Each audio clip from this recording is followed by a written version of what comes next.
This session is about anticipation and accents. Accents add vitality, drama, and contrast to our animation. Anticipation strengthens that, but more importantly, anticipation tells us what is going to happen. It's the preparation for an action, and it's essential to theater, live action, and animation. The great animator Bill Tytla said, "There are only three things in animation: anticipation, action, and reaction. Learn to do these three things well and you can animate well." Charlie Chaplin said, "Show them what you're going to do it, and show them that you've done it." Which is the same thing as Bill Tytla said.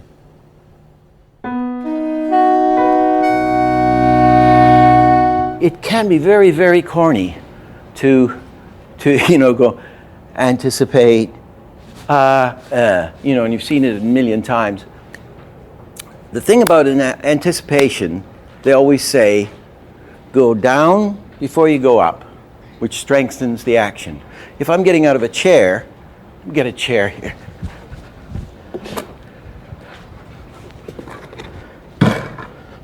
I'm going to anticipate I'm not just going to get out of this chair as if a magnet sucked me out of it. It's going to be, an anticipate, probably that or something, or I'm going to go down before I go up, and I unfold. We unfold, right? Not everything's happening at once. So the going down strengthens the going up. So they always say go, that's the justification for anticipation. You see an old guy in a chair, and he's going down, you know he's going to get up if he can. On the other hand, you can get up, isn't it? Somebody says, "They've got Hollywood on the phone for you, Chris," and he goes, up, right? No anticipation. And that's just a characteristic of a natural reaction. But you can just get up. But it strengthens it. That's the theory. When we get up from a chair, we go back before we go forward, and down before we go up.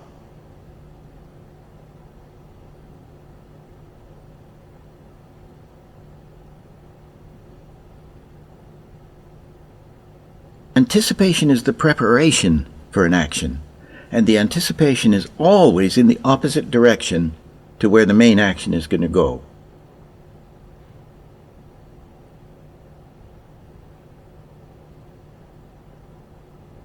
Any action is strengthened by being preceded by its opposite.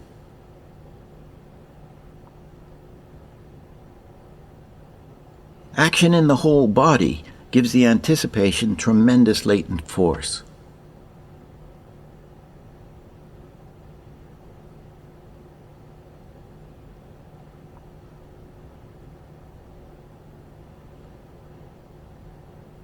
A runner will go back before he goes forward.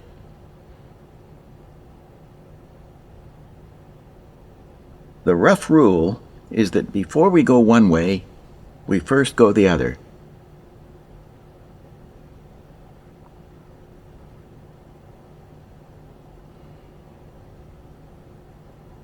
Of course, with a cartoon, when it sees something, it'll anticipate its exit, and it'll work with no drawings at all going out.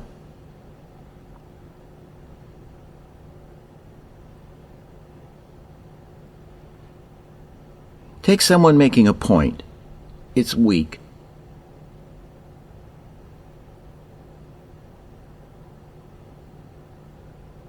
And now if we put in a stronger anticipate, go back before we go forward, it's much stronger.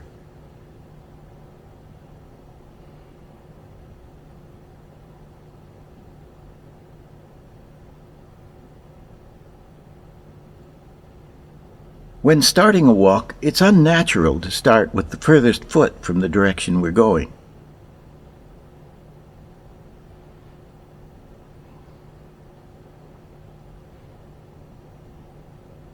Start the walk with the foot nearest to where he's going, which is okay.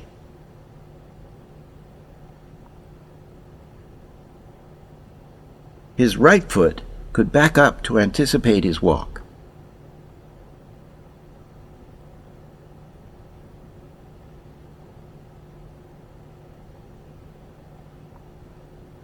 Which is just passable.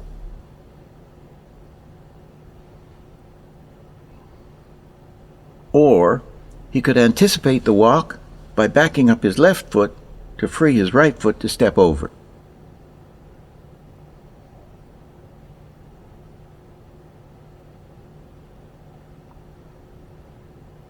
This works.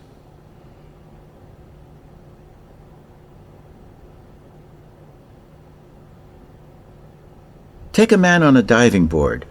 Start with the nicest leg. He anticipates and anticipates again.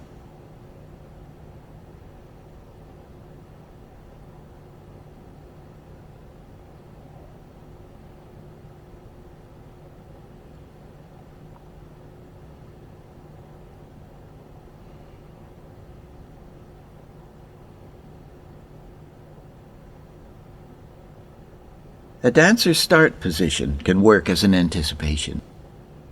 Then a small anticipation up before he goes down to anticipate the big jump up.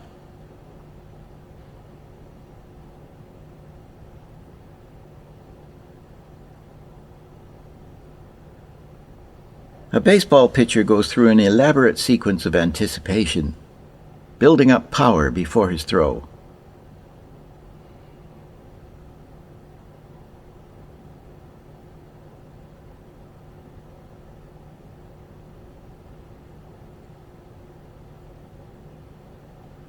We can use flamboyant gestures as anticipation. Say a showbiz lady's going to put her hand on her hip. Here it is on ones. Same drawing shot on twos.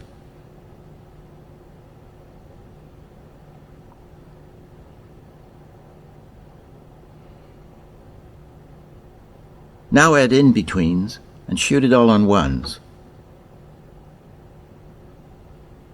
And it's a figure 8.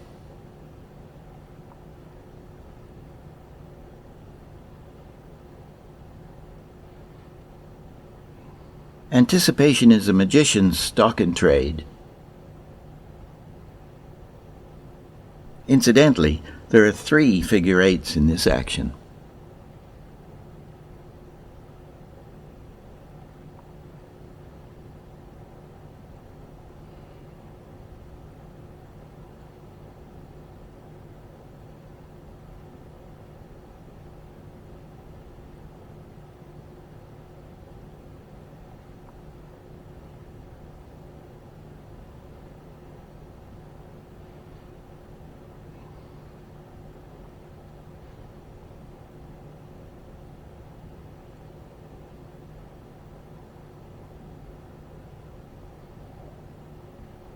The hands go up before they go down.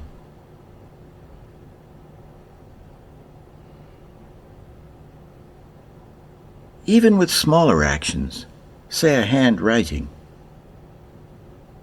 it's perfectly clear what's happening.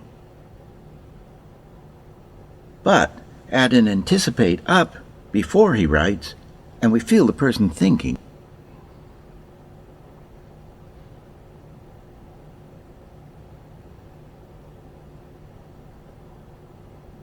Now for invisible anticipations. Here's one way to get snap in animation. Say a character sees something surprising and looks up.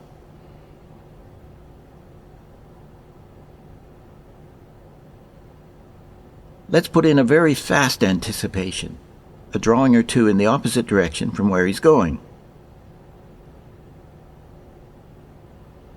Here it is with 1 extra frame of anticipation. Now let's add 2 frames of anticipation.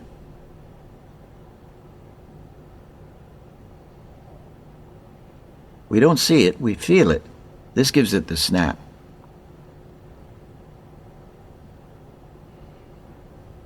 Say a soccer goalie is going to stop a ball with a circular foot flourish.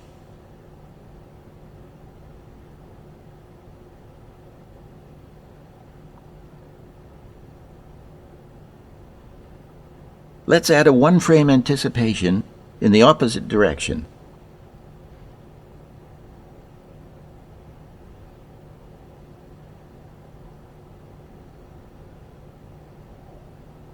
Now add in 2 frames of invisible anticipation.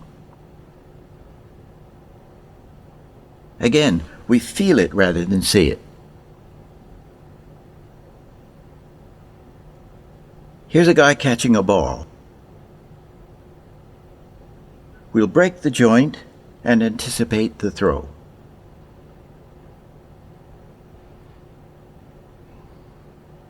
The joint breaks in the opposite direction and throws.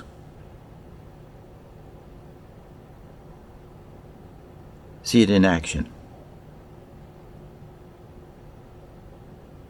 Works well.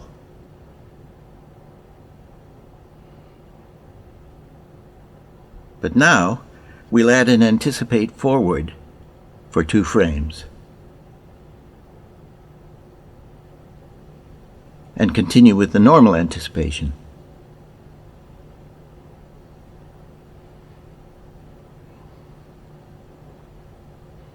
Gives it extra snap.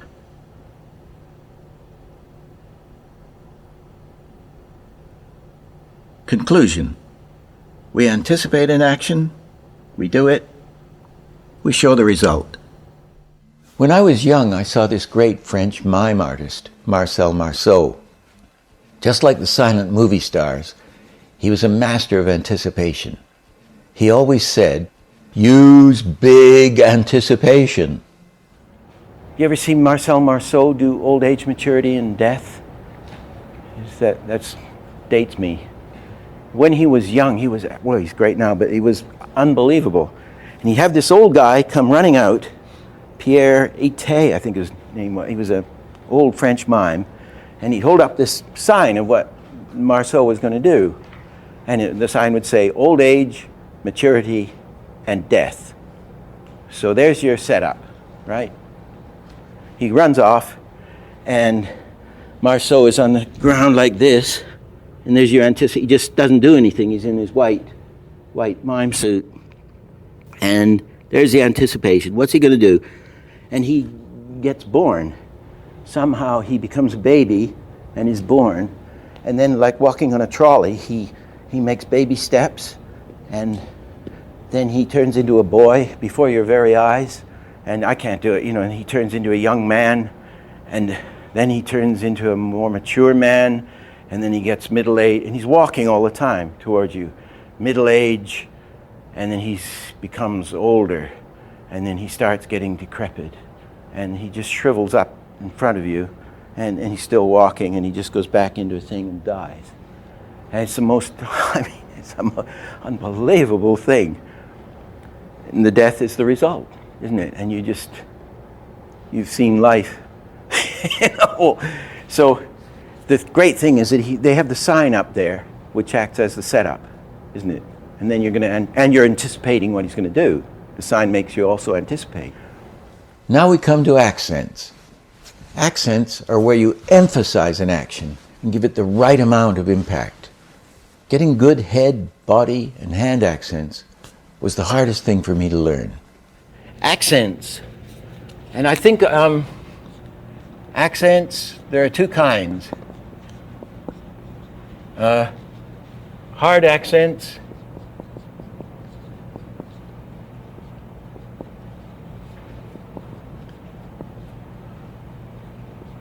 and soft accents.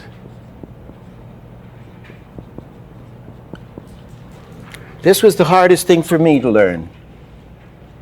And when I finally got it right, that's when Ken graduated me as an animator.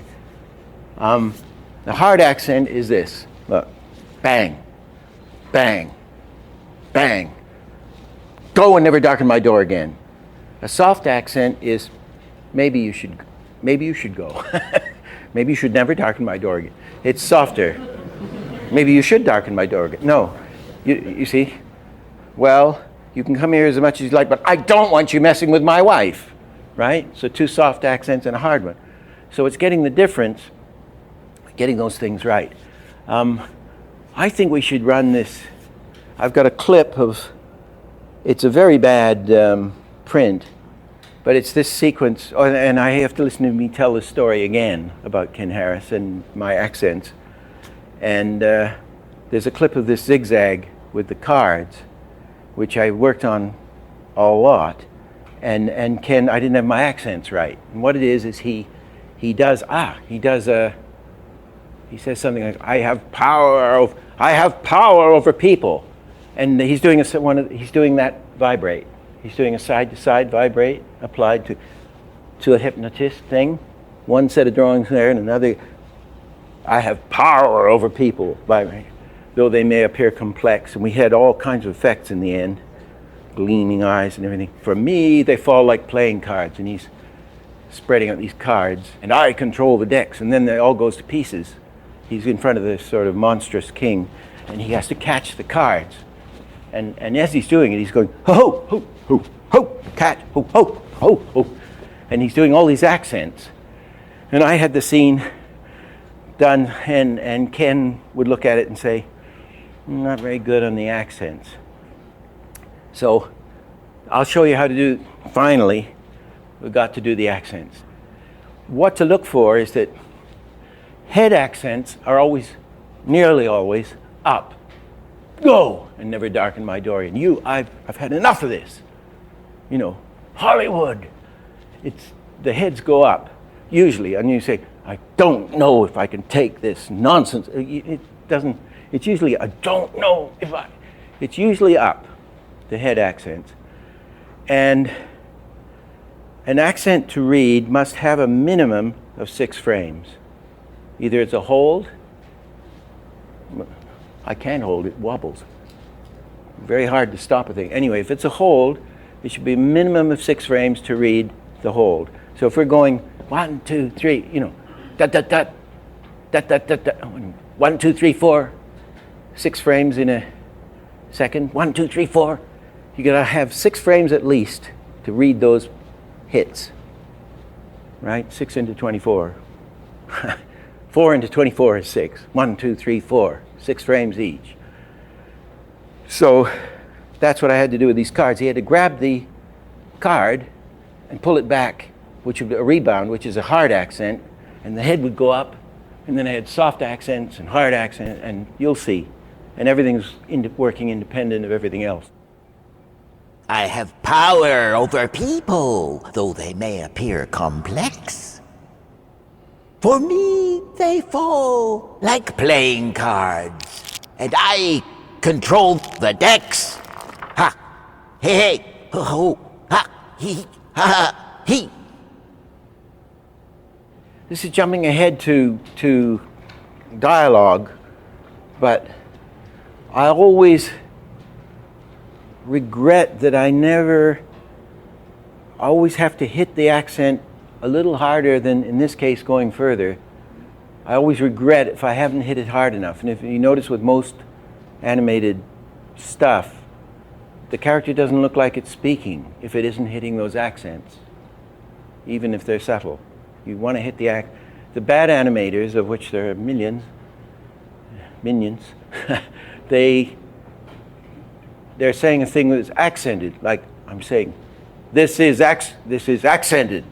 And the head isn't accenting it. The head is saying, this is accented. And it doesn't work. You need to hit those accents hard and cushion out of them or rebound out of them or freeze them or however you do it. It's tricky, but the system is very simple. Let's do a hard accent, bounce back.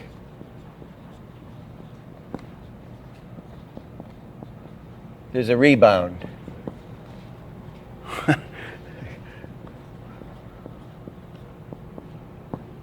They rebound. So here's our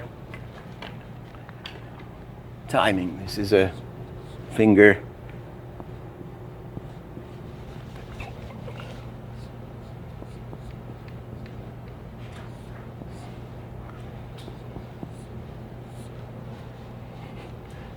one. And the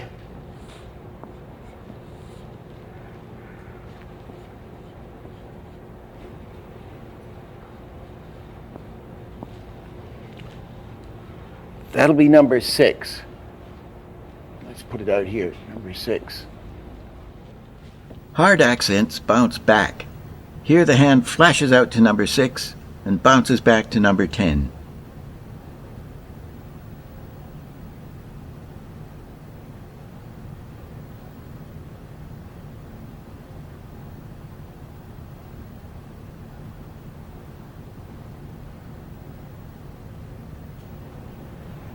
Boom. He grabs a card and doesn't stop. He grabs a card and pulls it back. Bump. Hard accent. Bump. Hitting a thing with a hammer. Bump. Bump. If you hit an anvil with a hammer, dunk. You have the sound not on the hit, the frame after. You read it. Dunk. That's a hard accent. They rebound. Dunk. Dunk. Dunk. We read the accent on the rebound.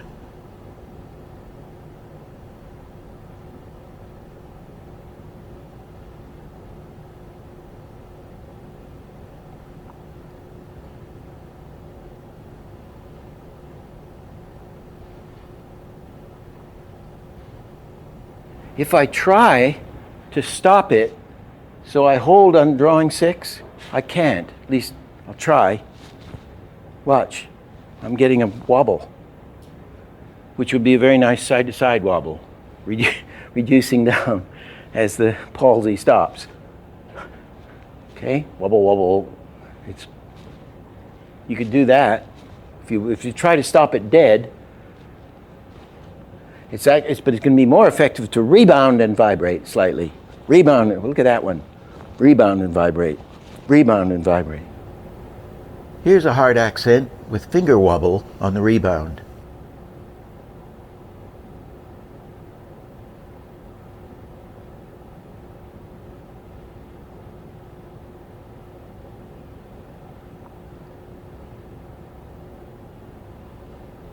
Then the soft accent is very similar, except it keeps going.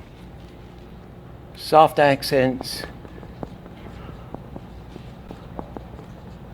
continue. So, same drawing for number 1.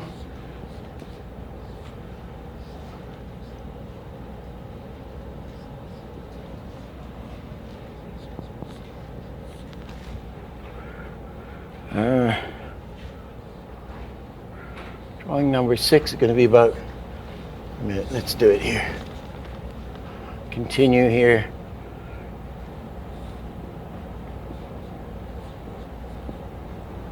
To 10.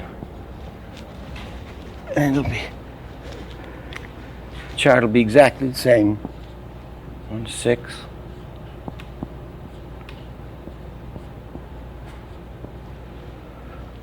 Whoa. 6, 10.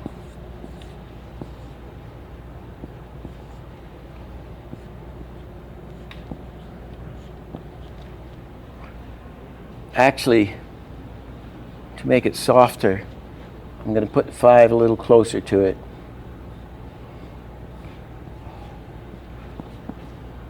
That one in the middle.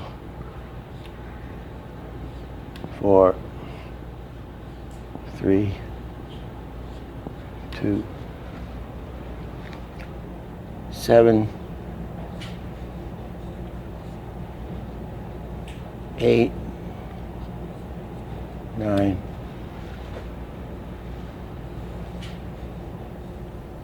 Soft accents don't bounce back. They keep on going.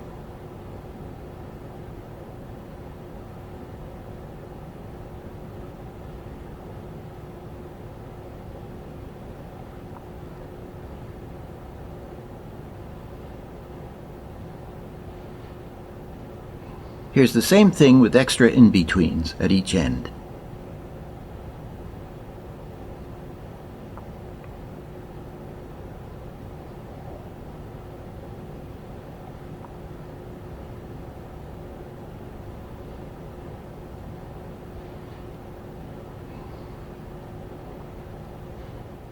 So it's like a conductor, orchestral, there's soft accents.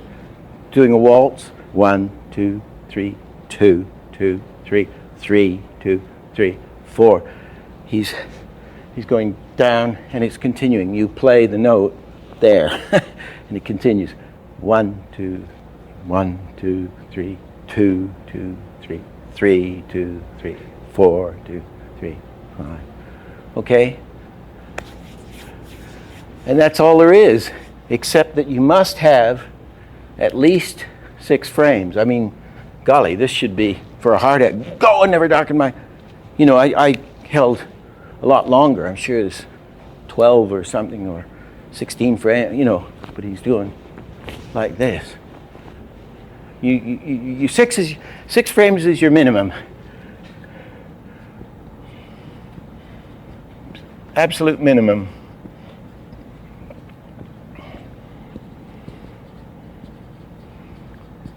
To read an accent. How many frames? We need 6 frames to read each of these hand positions. Let's see if fewer frames works. Here's a cartoon mouse. What happens if we hold each accented position for just 4 frames?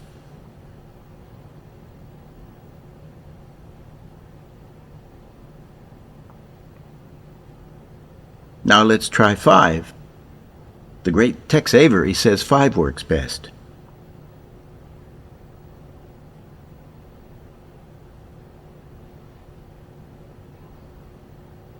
I vote for 6.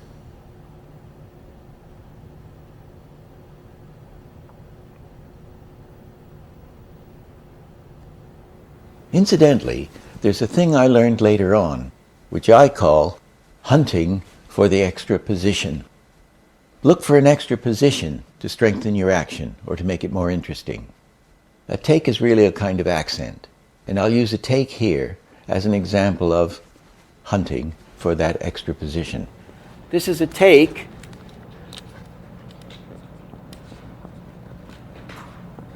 with an extra drawing, extra position, and it's going to be the same principle as this. If we have a guy here, that's the first pose.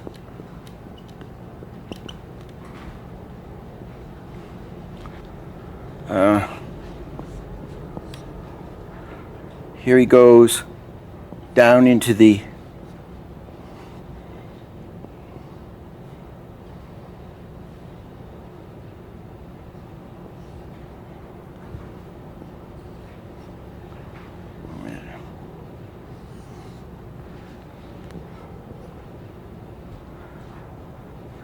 and here it goes up. He's up in the hey, he's going to yell.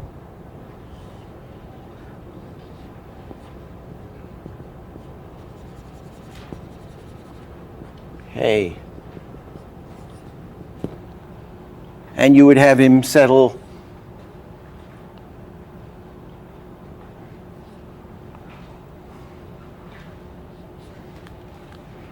into something like this, maybe. Okay? There's an extra drawing I want to get in. Extra position. There's first pose, second, third pose.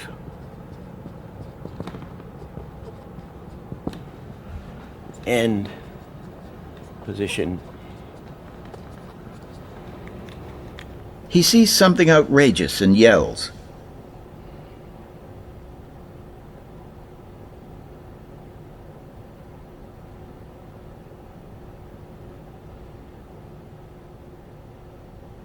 You put this one, you've got this long shape here, you put a new one in here, up at the top.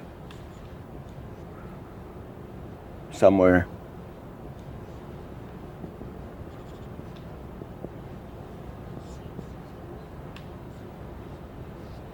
That shape. Well, this is overdoing it. Now let's find an extra position to strengthen it.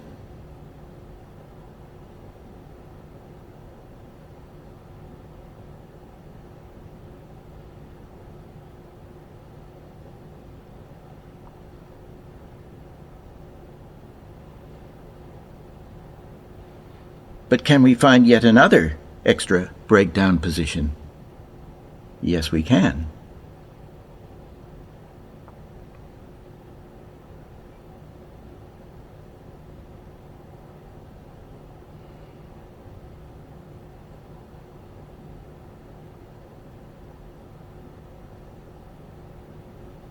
And it's kind of that, looking for that extra position, another breakdown, if you want to call it,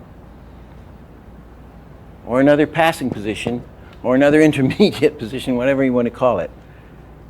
That becomes much more interesting than just going 1, 2, 3, as the other takes were. And you can do that a lot with dialogue in a much less crude way. Here's a thing we can use. It works on a point. If somebody's going to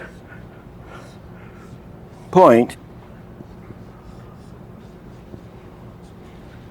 that's 1, and they're pointing here, right? And that's to position 2. You can put in a drawing. Let's say this is, just to get the timing, let's say that's number,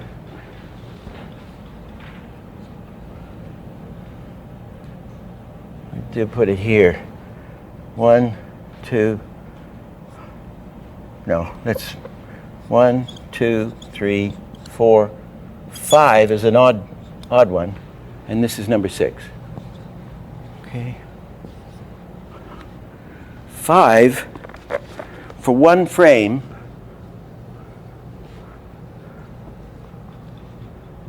could be the opposite of 6. It's out there where 6 is, but you just bend that elbow. Now, and if you did number 4, 4 would be sort of normal. Right in the, do it in red. See what I mean? So it's going to,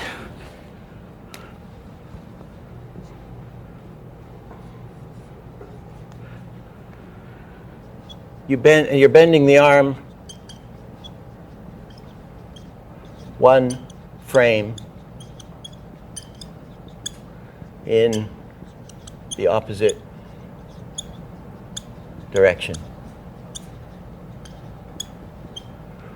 But everything else is going to be in the middle. So that is going to be, say that's in the middle there. The in-between, right, smack in the middle. And the others, however they are. Okay?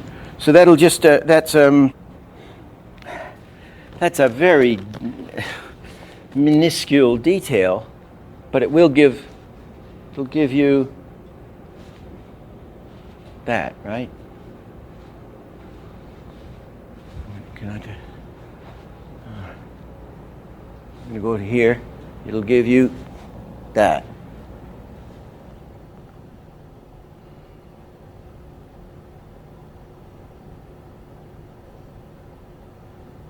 Here's an extra position to get snap.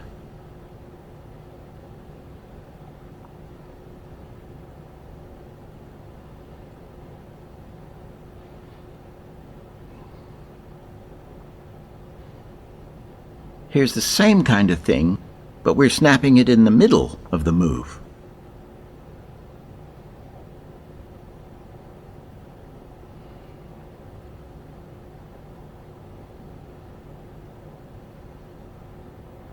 Just gives boom.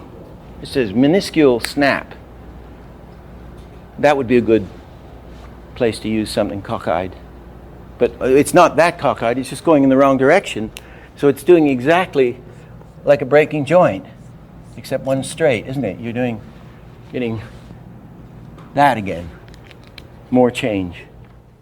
Another way to achieve an accent or snap is to use a whip action. Snap. Snap. Now if you slow that down, take the snap out of it, slow it down, you get a wave action. We're using this all the time in animation. Here's a basic whip action with snap at the end.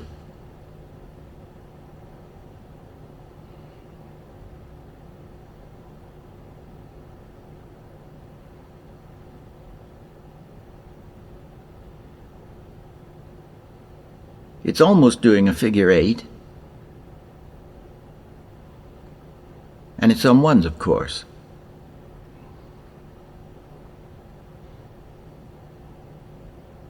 A slower version of a whip action without a snap gives you a wave action, like this man swinging on a rope. It's going one way, then the other, cushioning both ends.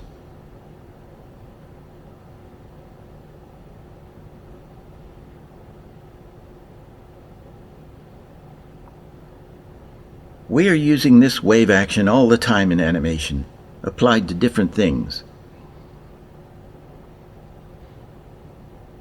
Here it is applied to a small action, like a woman batting her eyes.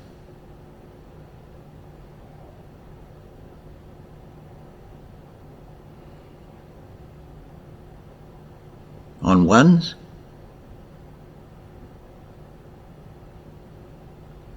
on ones with added in-betweens.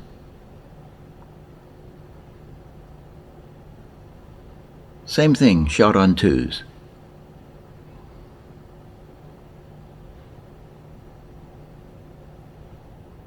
A great animator, Abe Levito, helping us out on the Christmas Carol, showed me how to apply this simple wave or whip action to something as unexpected as a laugh. This is a whip action applied to a laugh.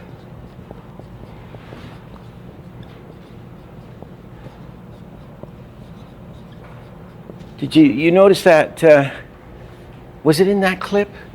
Tiny Tim laughing? He did that lovely little thing with his hand, and he went, ha, ha, ha, when he says the child will die, if he doesn't get looked after or something, the child will die. Ha, ha, ha. And Abe Levito animated this wonderful laugh. If these shadows remain unaltered by the future, the child will die. The child will die. In the middle of the carol, we were working at night nearly all the time, and we'd go out for a late night meal. And this one night we got loaded, and I came back to the studio with him, and I was raving about this wonderful laugh he did. And I said, well, please, can you draw it for me? So I'm just going to copy his drunken drawings.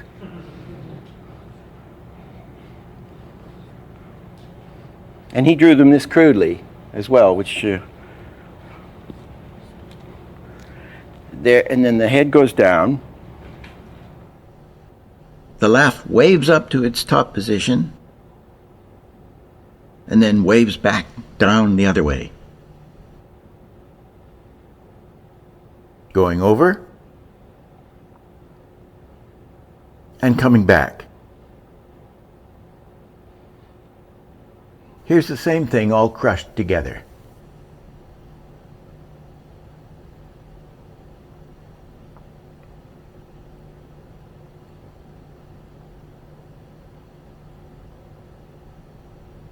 So he's saying this is like the top of the whip.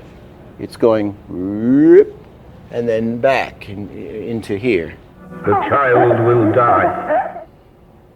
It's a wonderful illustration of how these principles, the sophisticated use of the basics. He's done this wonderful thing with the hands on it.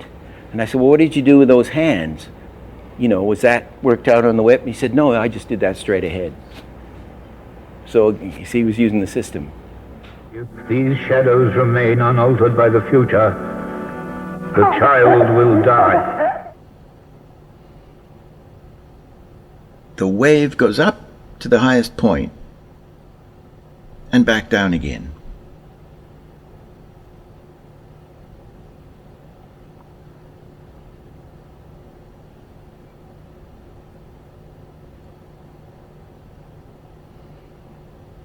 In this session, we looked at accents and anticipations.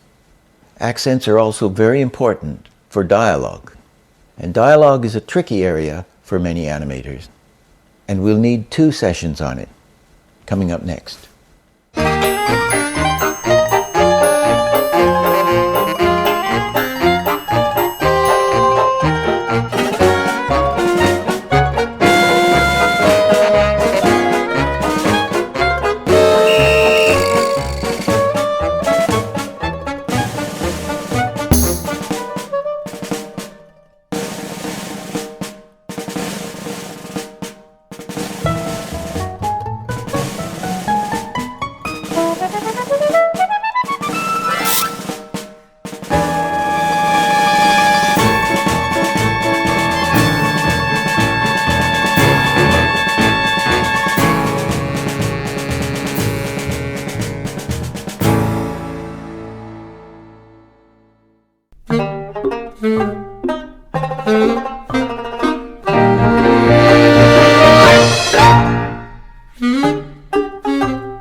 How are you?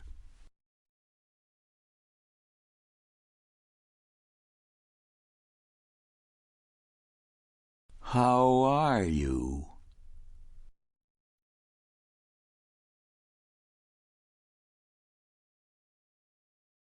How are you?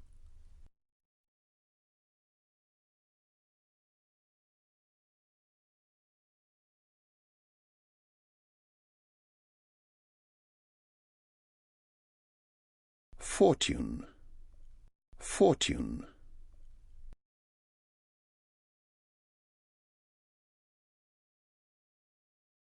Hello.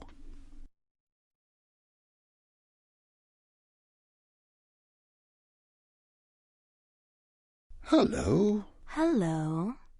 Hello. Hello. Hello. Hello.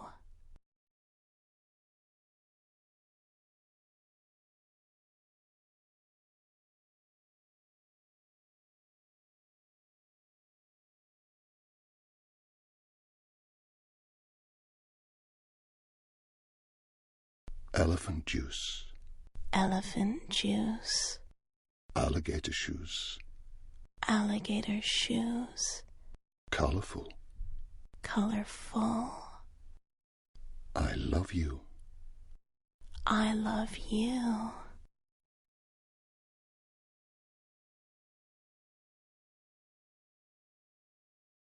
Baseball.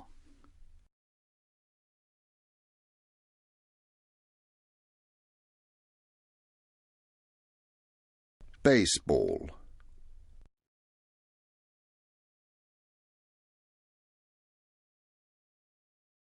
Baseball.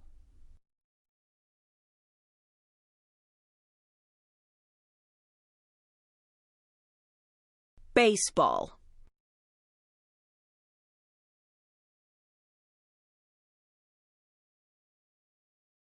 Cricket.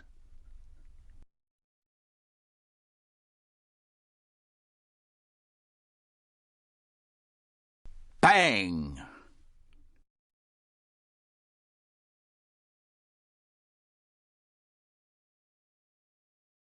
Bang.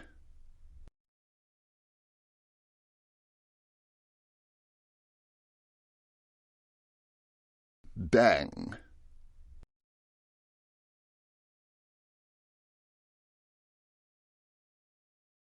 Ouch!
Do you come here often?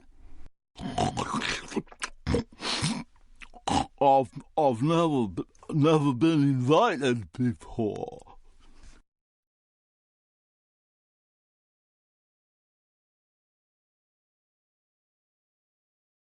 Needy.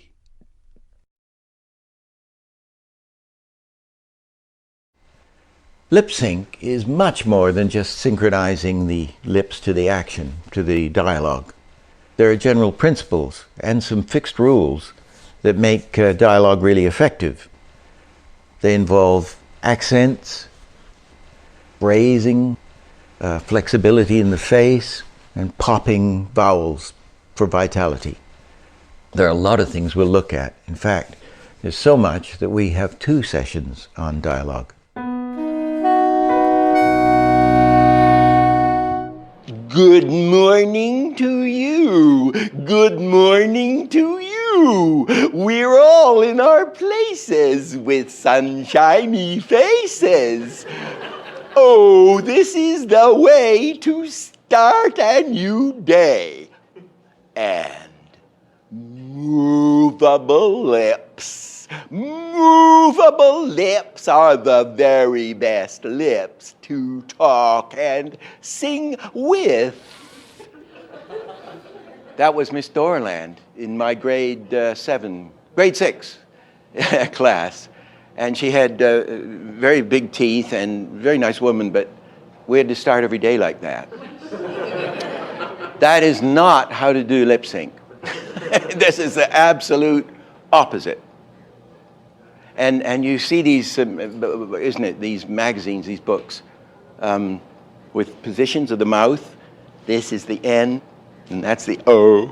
And in the cartoon books, in the Preston Blair book, it shows you the positions. Well, it's all rubbish because there are no positions that fit exactly, isn't it? I mean, Kirk Douglas says N like N, and I would say N like N. Mrs. N, depending on which teeth show, everybody's totally different. So there are no mouth positions. There are closed mouths and open mouths, right? That's about it. Like the Muppets, open, close. And everybody does it different. Everybody's lips are different. Everybody's delivery is different. In Oxford, they hardly can speak. They hardly move their lips. They're saying, reference points. Everything is reference points. John Milton, Paradise Lost. Picasso. Matisse, Morandi. Everything. Leonardo da Vinci. You see, so everything is. There's nothing working. They don't even make sentences anymore. So we go straight to what is called phrasing. If we say, this is phrasing, it's a Hollywood term, lip action. The first thing to say is, don't do this. Don't articulate every snap and pop. How are you? How are you? Now we'll boil it down so it's simple. Let's try it in just 4 positions. How are you? How are you? It works well, but can we make it work with only 3 positions? How are you? How are you? Phrasing from one position to the other. How are you? If we're saying the word fortune, fortune.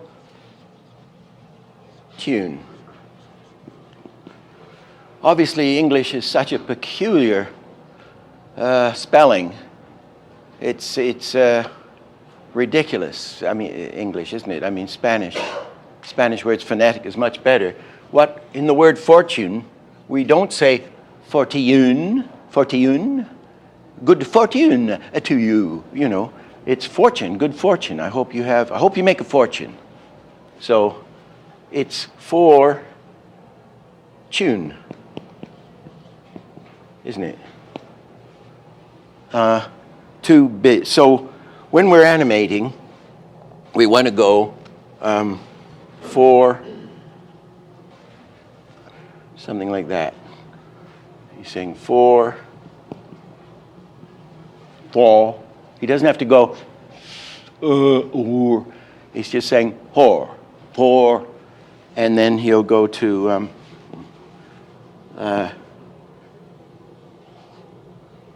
tune. That's something like that.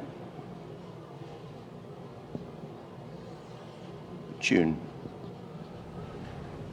Two main positions. Go from one to the other. Fortune. Fortune. Two positions. And we phrase from one to the other. We do not do this. The first drawing would be the same. For. And then let's take the end one here. That's supposed to be the same drawing again.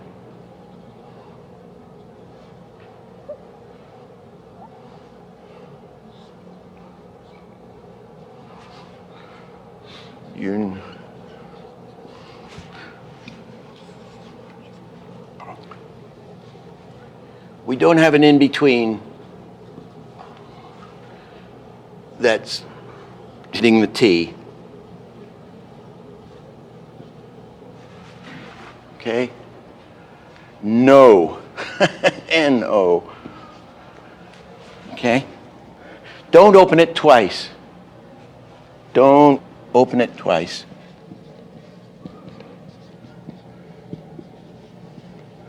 And that's what the phrasing is. Fortune. Fortune. Fortune. It's not fortune.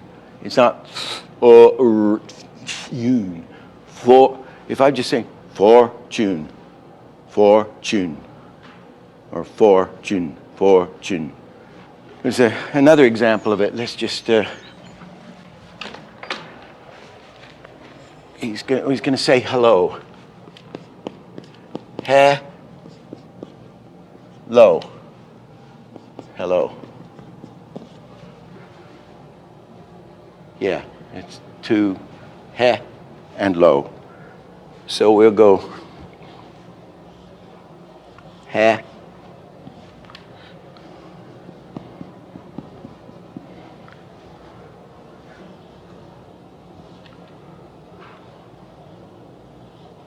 If that's an O.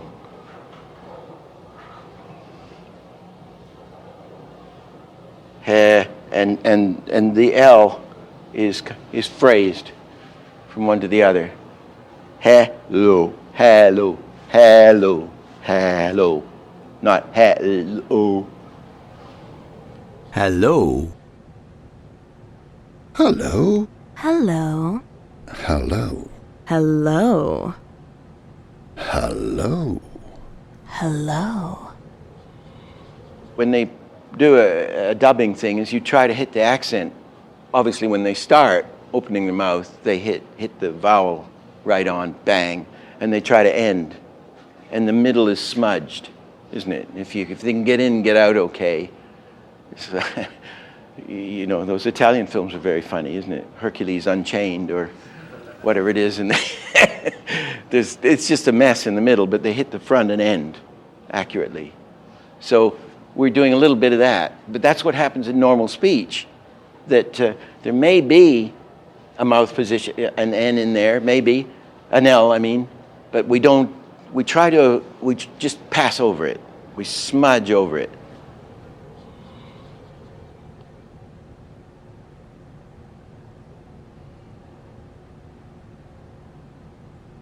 Elephant juice. Elephant juice. Alligator shoes. Alligator shoes. Colorful. colorful. I love you. I love you. Very important, the consonants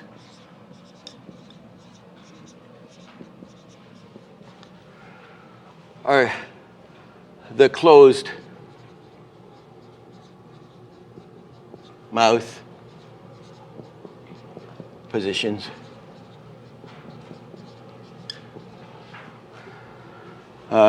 Say B, M, P, F.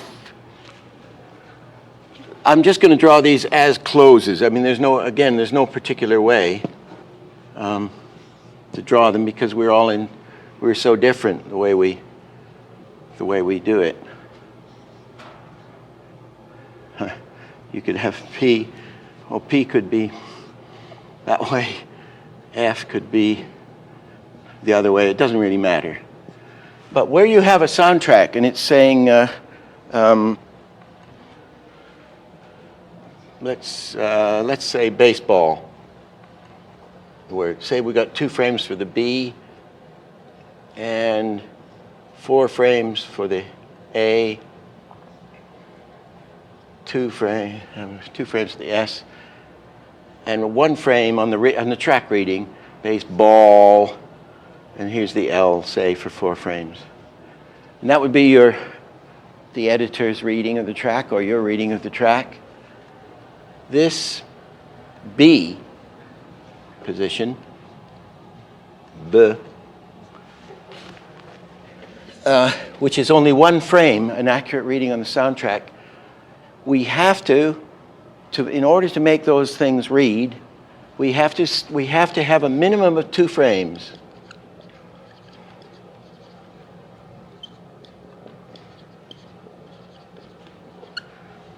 To read. Now, in other words, the sound is B for 1 frame. We're going to steal, we must hit the O, right on the nose, right? We'll come to this sync thing. We must hit that O right on the modulation. So we can't steal the frame. We can't steal the frame from there, right? We've got to steal the frame from the S. So if I were drawing 1, say I'm on 2s, 1, 3, 5, 7, 9. I've got to smack that one. I've got to hit that one on 10. That's going to be drawing 10. I've got to either use 9 for 2 frames or put in another one. I've got to have a B that lasts 2 frames in order to read it. And the same with the M and the P and the F and any others that there are. Okay, now the interesting thing, and that's a rule. I've found no exception to that so far. And the most amazing thing is, I was recently studying a piece of live action, which is kind of like the camera just filmed me. There's a woman speaking in a close-up with the mouth about that size in the screen. It was quite a long shot. And she and I thought, well, you know, these things I'm showing, these are animators' rules, right? And they don't apply necessarily to actual reality. But the shocking thing was, an amazing thing was, that it does apply. Certainly in this case. I can't stand that lip. It's terrible. In this case, it did apply. She would steal, she's talking away, and she would steal from the S.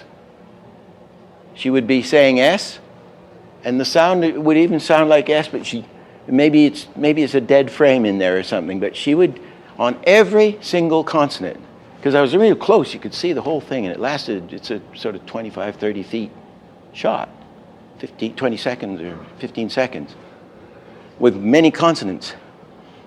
She would always steal, she'd always have 2 frames for the consonant. Isn't that weird? Anyway, so that, I would say that's as far as I know, that's an absolute rule. Make those consonants read. You need 2 frames. Steal from the one before. Mark? On your hello, where you said skip the L, Yes. It, of course, means if it's not stressed in the soundtrack. 'Cause Right, someone could of say, course. hello. Yes, or hello. And then, like the O in baseball there, you would want to Sure. see that. Sure.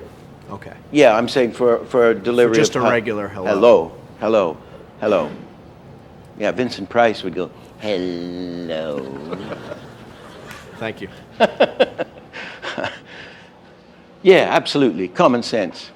But and oftentimes, of course, you'll have the S will be maybe one frame, and you'll have 2 frames for the B. 2 frames for the B, however you want to write it. But if you ain't got it, steal from the preceding frame. Okay.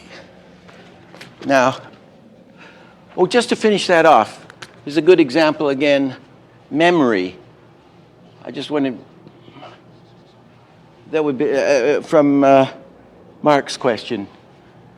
Memory, we don't say memory, well, maybe memories, sweet little memories. We say memories. We don't say three bits. We say memory. Memories of you, isn't it? I've got all these memories driving me crazy. What do I do with my memories?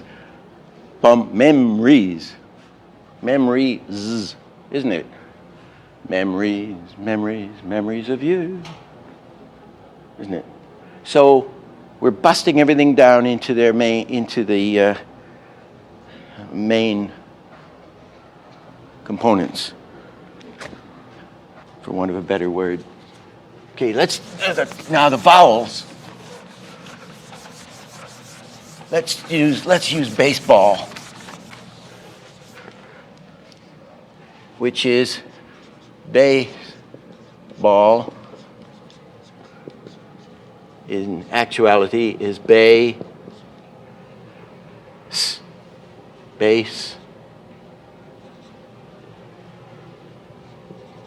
ball, isn't it? Baseball. And you could almost lose the S's. Maybe it's going to be bay, ball. We're going to smudge over the S. Let's see, I have to do it to see. We start with the B.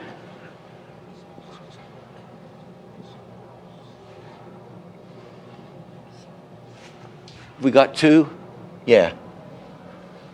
If the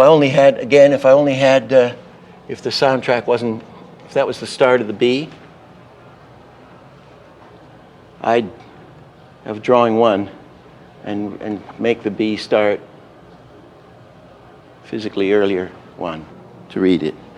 So, and then we're going to hit they. It's going to be, and yeah, there's always also one accent, like it isn't baseball. Well, it could be baseball. It's usually baseball or baseball. No, it's baseball.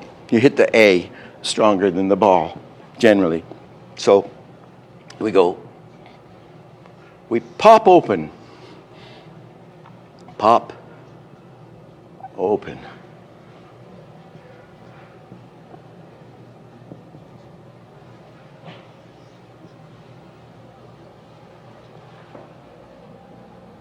No in-betweens.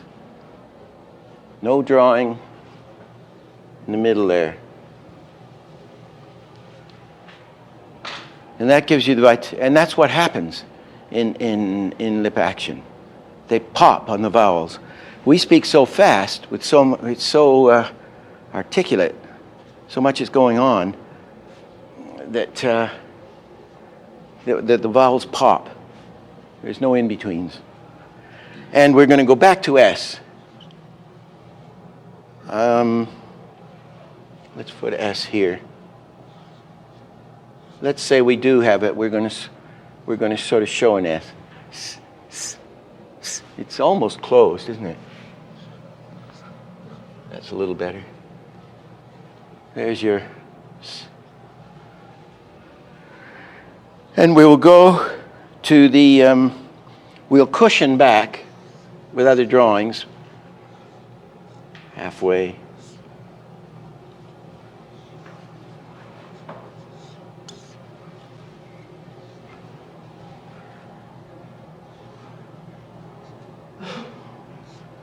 Maybe that's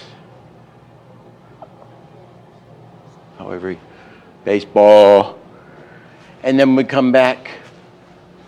Woo, that's going to be 10, 11, 12, 13. We're going to cushion back into the L, which are going to be something like that. L. Bunch of drawings in there.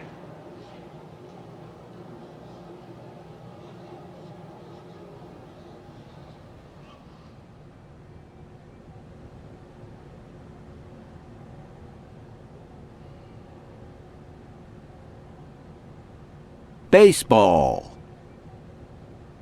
Baseball. Baseball. Baseball. Baseball. Baseball.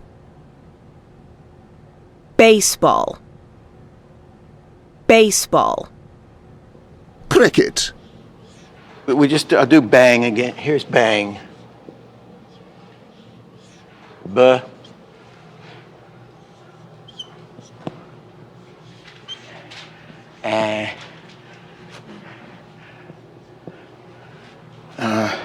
We're going back to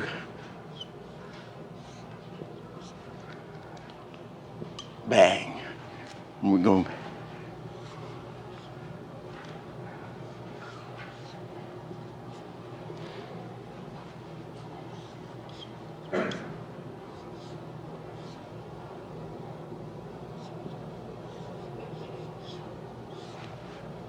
That's it.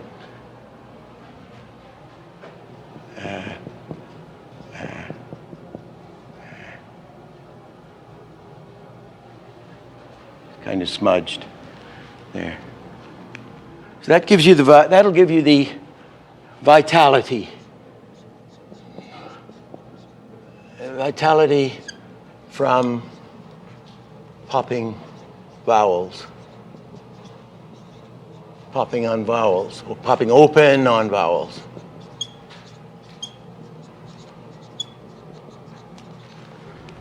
Bang. Bang. Now, one thing you might do, which happens a lot, supposing this one isn't quite as popped open, but it's popped open, you might cushion at the bottom, of course, right? This might be bigger. And I don't know, it would tend to be starting to go up again. So that would become your extreme down position. That happens a lot. You can even do that on some things. Bang, bang. When it's bang, pop on the pop, bang, and then come up. You probably need a couple more drawings in there.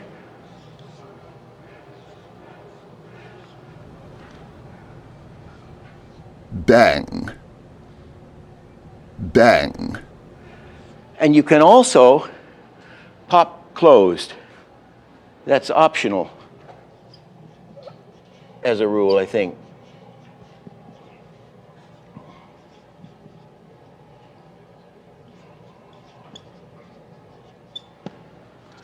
But nearly always, well, certainly for vitality, pop open on the vowels.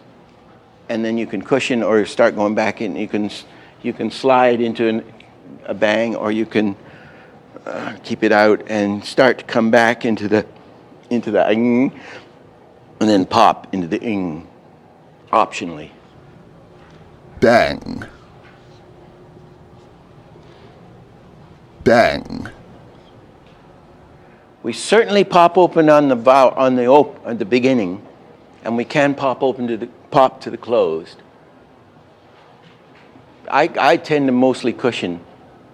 Most words seem to be naturally cushioned.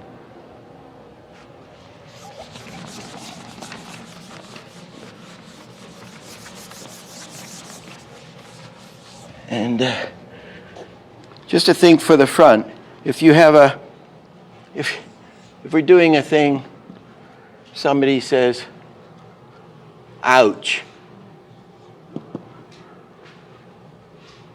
Ouch. Or ouch. Ouch. That's pretty lousy. What we want to do is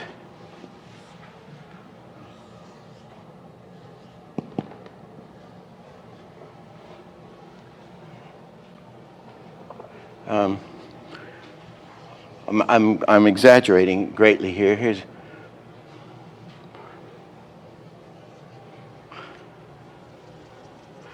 you want to in lip sync. You want to compress the face quite a lot. When it comes back up here, it's probably going to swell.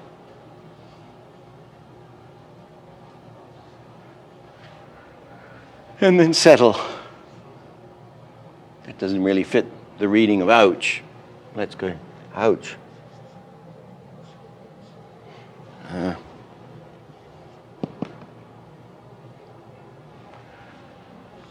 Ouch! Ouch! So we know that the skull is hooked. Wait a minute. The jawbone, is the teeth are hooked, are part of the actual skull. The jawbone's on a hinge, moving up and down. And these face muscles, especially if you're getting older and you got neck, broad, there's a hell of a lot of meat going on in here, so we can stretch. It's not squash and stretch, it's distend. Distend and compress. So use a lot of, if you study live action videos or something, there's an incredible amount of distortion on the human mouth, especially when somebody's angry or something, you know, or when they're volatile, you know, there's quite strange things going on. Our faces are surprisingly mobile in action.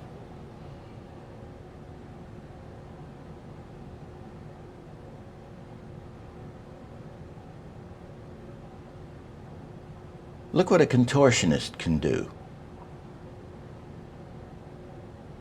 And our skull obviously remains the same. It's made of solid bone. But lots of action happens below the cheekbones. The top teeth are anchored to the skull. The hinged lower jaw action is primarily up and down with a slight lateral motion. The tendency is to forget just how big our mouth cavity is. Our dentist knows how big it is, or how small it can appear. There's a tendency to have a simple mouth squirming around, floating on the face. Be brave, stretch it, and compress it. Makes it an integral part of the face, and there's a tremendous amount of elasticity in our face muscles. Sucking in, puffing out.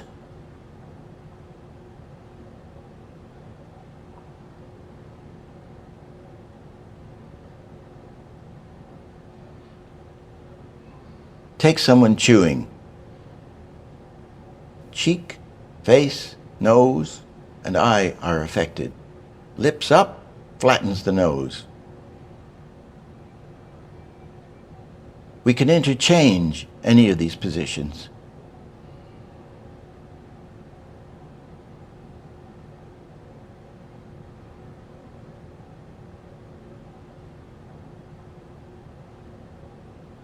The chew can pull the nose around.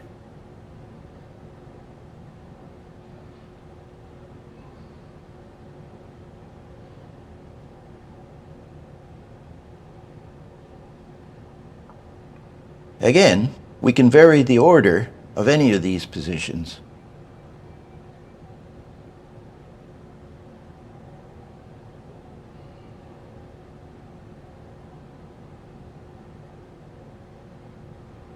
Here's an uncouth fellow.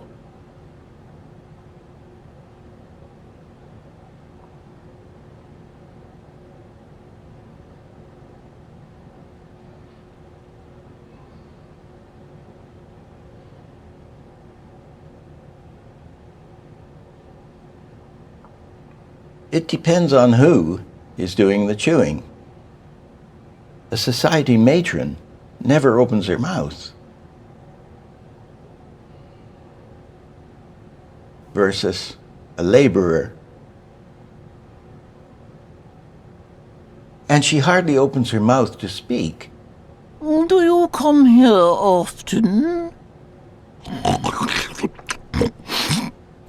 I've never been invited before.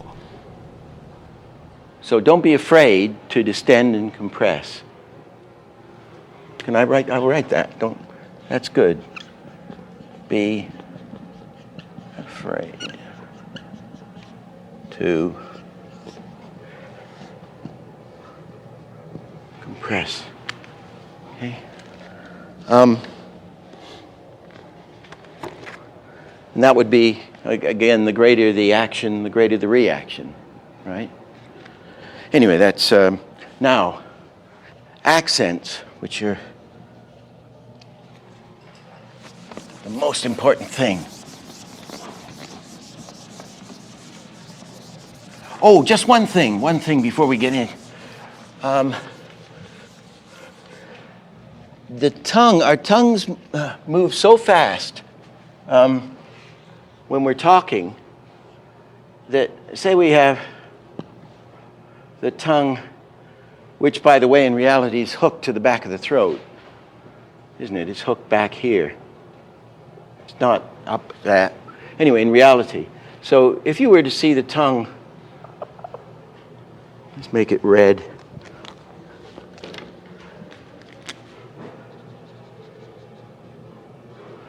The tongue up there. And he's saying N. That would be N. That could be an N. And it's going down here.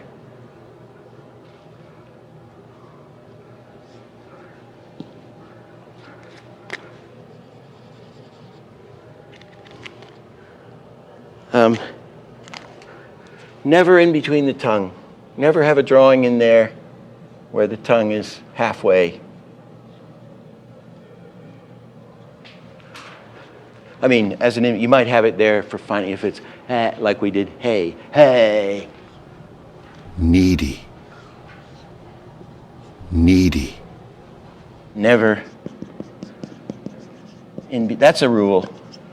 That's a hard and as far as I know, between the tongue. It's too fast in reality. The main thing is accents. And there's body accents, head accents,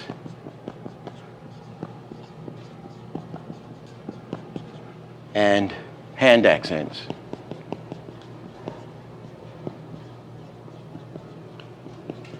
So that's for dialogue. Very important, very, very important. And I always say, if I have any regrets about anything, any dialogue stuff I've done, it's always that I haven't put enough of an accent, not enough of a hand accent, not enough of a head, especially with the head, Whoops. It's separates the men from the boys, I think, those accents on the head. As we said, the head accent is up, which is always, usually up. Now let's take a phrase. What's my phrase?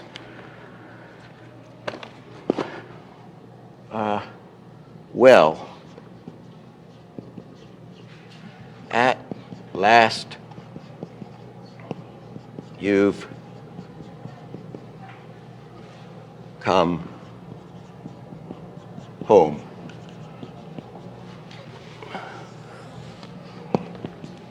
I'll put it on the sheet. Just guessing at how it would be. Well, where, oh, pause, at last you the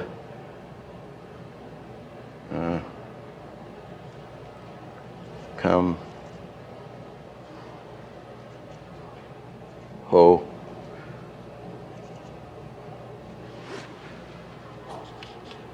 it's probably too short, but for our purposes it'll do.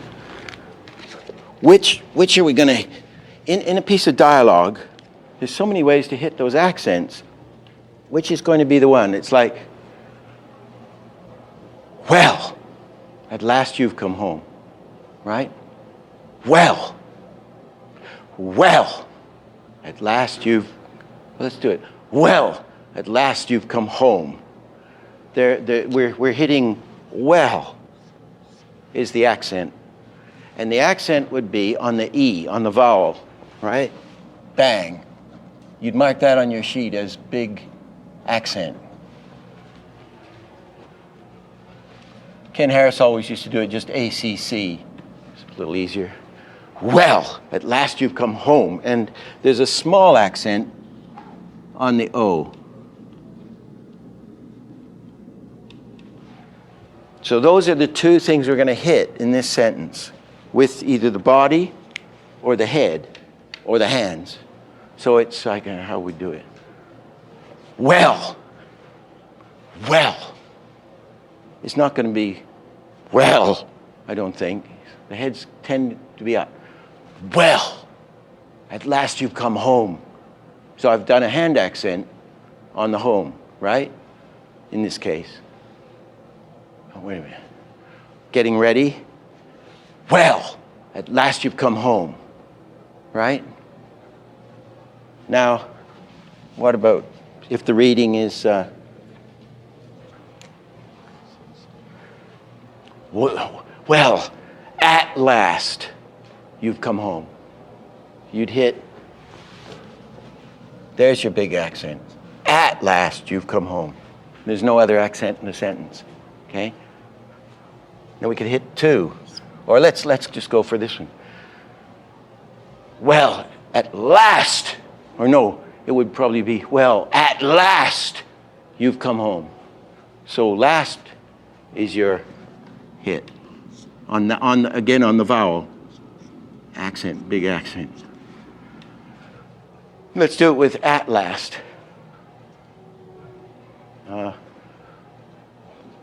Well, at last. Didn't I go, I went at, it's a little early before the, well, at, it's up on at last. Two head accents. Well, at last, or well, at last, or well, at last, or well, at last. It depends what it is, right? So you would then say, okay, we've got a boom, boom, accent there, you see? So when we get our line of dialogue, we find where's the main accent. There's usually just one. Then go, and never darken my door again. Go is the biggie. And anyway, we listen to our soundtrack until we're blue in the face, and you know exactly what you're going to hit, what accents. And then, as I've said, I don't like this over-animation. That's just me, my prejudice. But on dialogue, hit it. Hit it hard. Hit those head accents. They seem to, I always wish I'd done them a third harder. And when I used to lay out a lot of stuff of dialogue, I would do a lot of drawings. I'd almost do a drawing every 8 frames for some of the, or 2 drawings a second. Certainly a drawing a foot for any commercial work we did. And I'd give it to the animators, and it would be all right because the stuff was all laid out and carefully drawn. They wouldn't hit those accents. I would just say, oh God, they're not hitting the accents. You've got to hit those accents, especially with the head. Now the Disney thing, Frank Thomas, a master of lip sync, said the last thing he ever did was put the mouths on. They did kind of body sync. Like, sort of, well, at last you come home. The body's doing it. And they'd say, he'd get a boom, boom, boom, boom, boom, boom. See, he'd get the acting in the body. And then the very last thing he'd do would be put in the mouth action. The mouth action was irrelevant. It was just the polish on it. So don't start with the lips. And you can sketch it in lightly to indicate what you're doing, but don't get hung up on the lips. What you got to get is those body accents. So we've covered phrasing, popping vowels, flexibility in the face, and accents. But there's still a lot more to dialogue. And we'll dig into that in our next session, which is dialogue number 2. One final thing. We will show you the underlying secret of animation and dialogue.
Well, at last you're home.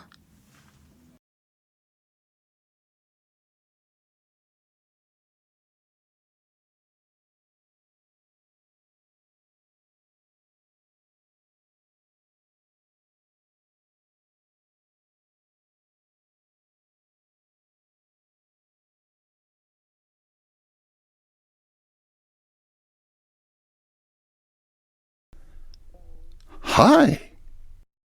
Hi. Hi.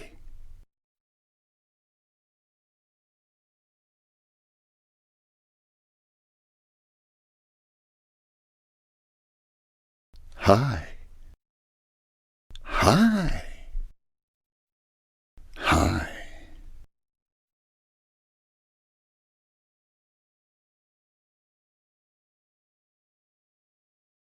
Don't give me any argument.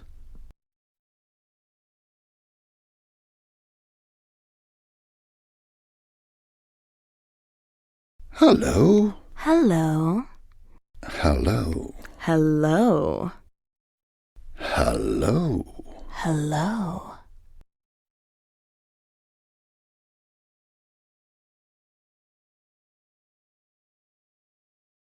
I'm going to give you the elixir.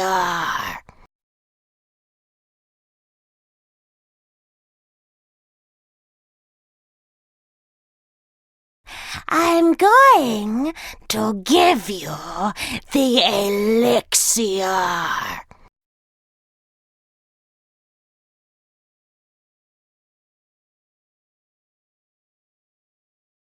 I'm going to give you the elixir.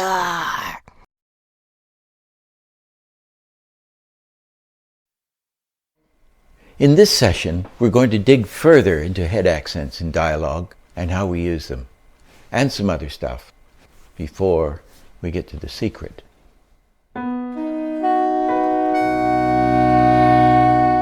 Oh, I just wanted to say, yes, on this hitting accents. Milt Kahl gave 3 lectures at the Union in Hollywood about 15 years ago or something, just when he was quitting the industry.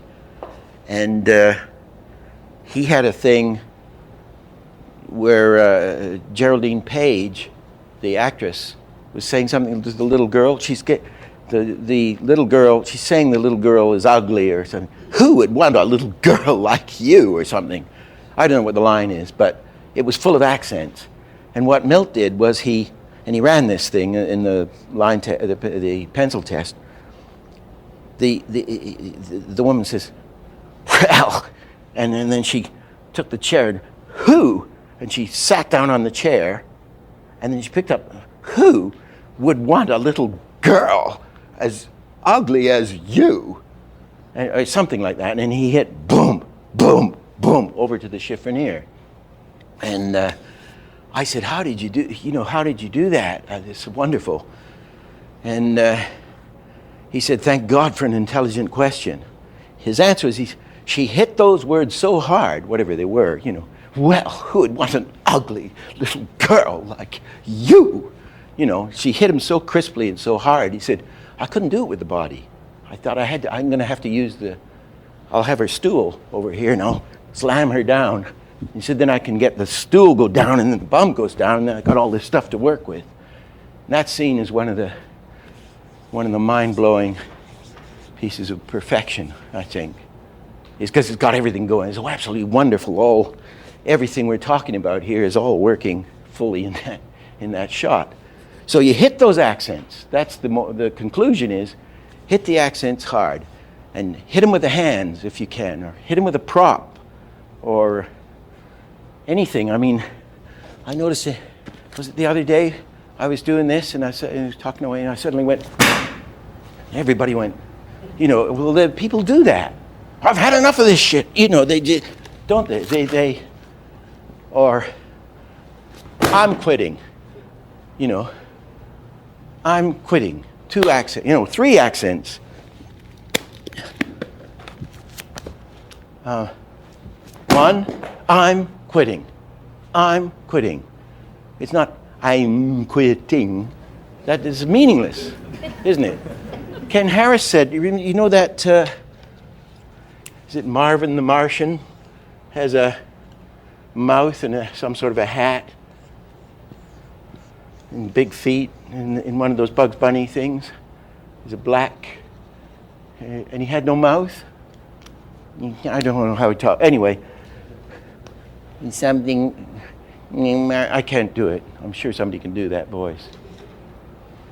The R32 modulator. That's I'm it. going to blow up the Earth. That's it.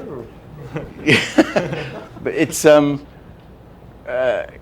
Harris said he learned more about dialogue doing Marvin the Martian than he ever did with Bugs Bunny or the Roadrunner. Well, the Coyote never spoke.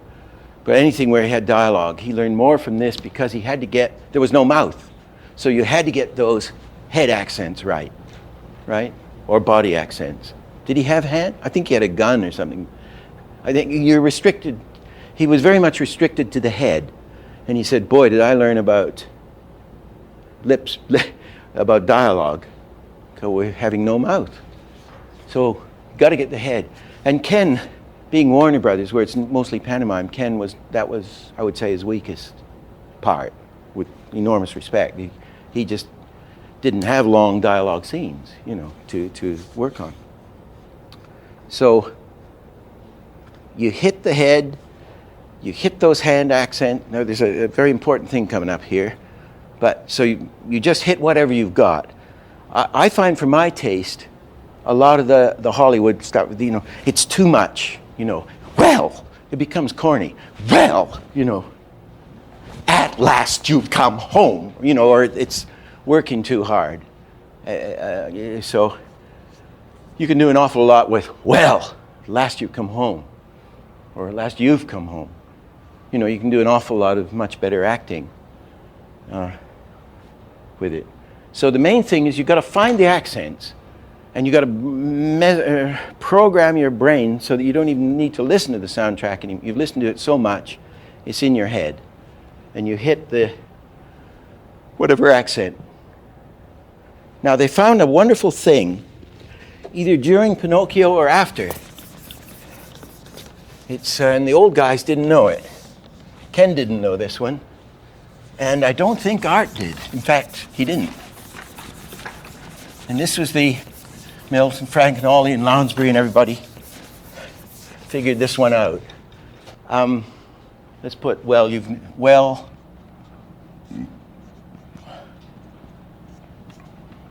at last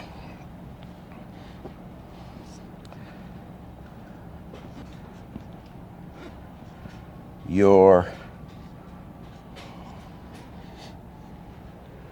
home.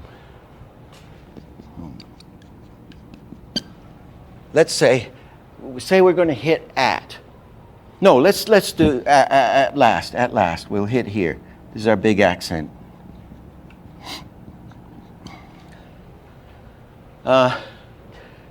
Frank Thomas said on Pinocchio, the boy's voice for Pinocchio was so naive that they had to get these head accents up way early. If you were going to say, well, at last, because it was so little kid naive, they would find they had to get the head up 8 frames early. So the head accent would come up here, say. Anyway, very much, to make the thing work, you had to be up there early. And then you would have the vowel on the modulation, but the head would come up terribly early. Well, at last you're home. Now in slow motion.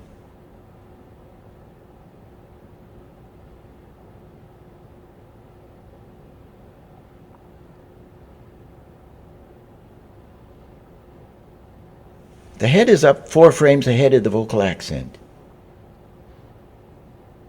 The head goes down again to get ready to go up again, to be up 4 frames ahead of the next vocal accent. the head accent goes down 8 frames ahead of the next softer vocal accent, followed by a head accent up as he finishes speaking.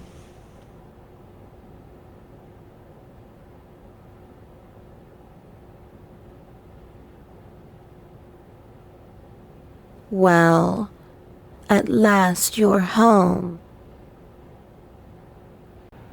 And they found it with working with soundtracks with Bing Crosby, who had this soft voice, you know, everything is woofy, that they had to get any accent out of it, they'd have to get up early. And this led to this discovery that you should have the head accent or accents 3 to 4 frames early. So you're going to hit that accent there. Say we're on 2s, so just kind of 1, 3, 5, 7, 9, 11, 13, 15, 17, 19, 21, 23, 25, etc. They got a hit on that frame. The rule was hit the head accent 3 to 4 frames early. It's a terrific thing, and you get much better action, much more convincing. The guy starts to talk. There's drawing 17. Oh golly, we're going to have to put the mouth modulation on there, but you could hit it on 15, 3 frames ahead. Okay, that's 3, and if you were on 1s, then you'd do it 4 frames ahead. However it works out on the chart. It's 3 or 4, whatever's convenient. And I would put the word in front of this, at least. Just insert at least. Where do you put that in? At least.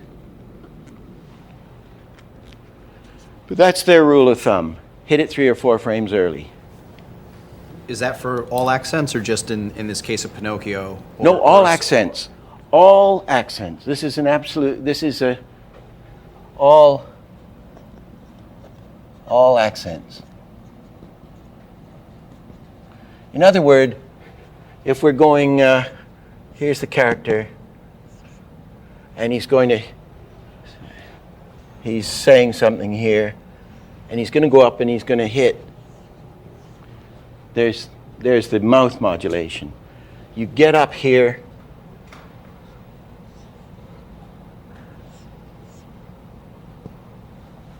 You might, yeah, you get up close.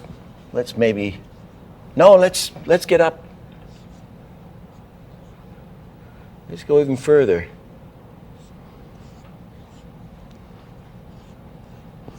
Get up there 3 or 4 frames early.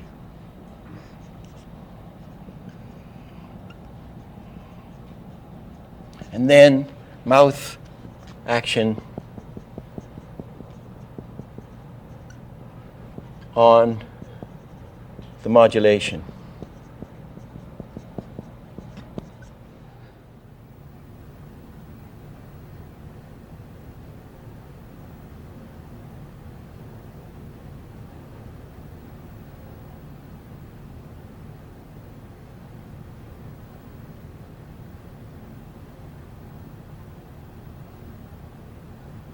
Hi. Hi. Hi. So it's like the extra drawing in a way. You're getting an overlap or extra bang for the buck by doing it. It's up there, and of course it reads it.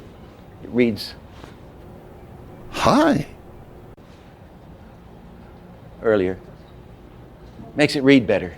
Now you're saying 3 to 4 accents on like even, or 3 to 4 frames early on even like a really hard accent? Would you like? Yeah. Crank? Get the head up there 3 or 4 frames early on any accent. Uh-huh. So whether it's up a lot or up a little. So you bring it up to bring it down on that? No. Well, you may cushion down after, he's talking away. But if you're hitting something strong, you get up there three frame or 4 frames early. I just was wondering if that was one of the rules that you thought maybe was No, an this is a exception, wonderful or- rule. This Uh-huh. works. It just works. Okay. This works. I don't know. There may be exceptions. I don't know of any. It's a terrific later development after the Golden Age. It's more common to have head accents go up, but of course head accents can go anywhere. Up, down, or sideways. Hi. Hi. Hi. Hi. Hi. Hi. Here are 4 head accents going down. Don't give me any argument. Don't give me any argument. When you have a beat, say this is 1 and this is 13. Say it's a 12-frame beat, right? March time. This is 1, 13. The animator, and you'd have, golly, how many frames are there? 1, say this is even timing. The rule for among animators is if you're doing a dance, the person hits the beat. You know, say I'm doing a preparation for a dance, and it's in march time, right, like that. That's on 10s, isn't it? Da-dum. It's faster. Anyway, say it's dum dee dum dee dum. That's march time. You would hit the contact 2 frames ahead of the beat. That's the sort of rule that animators have for a dance, right? Get the foot down 2 frames before the actual musical beat, before the drum goes boom. Okay, but there's a better one.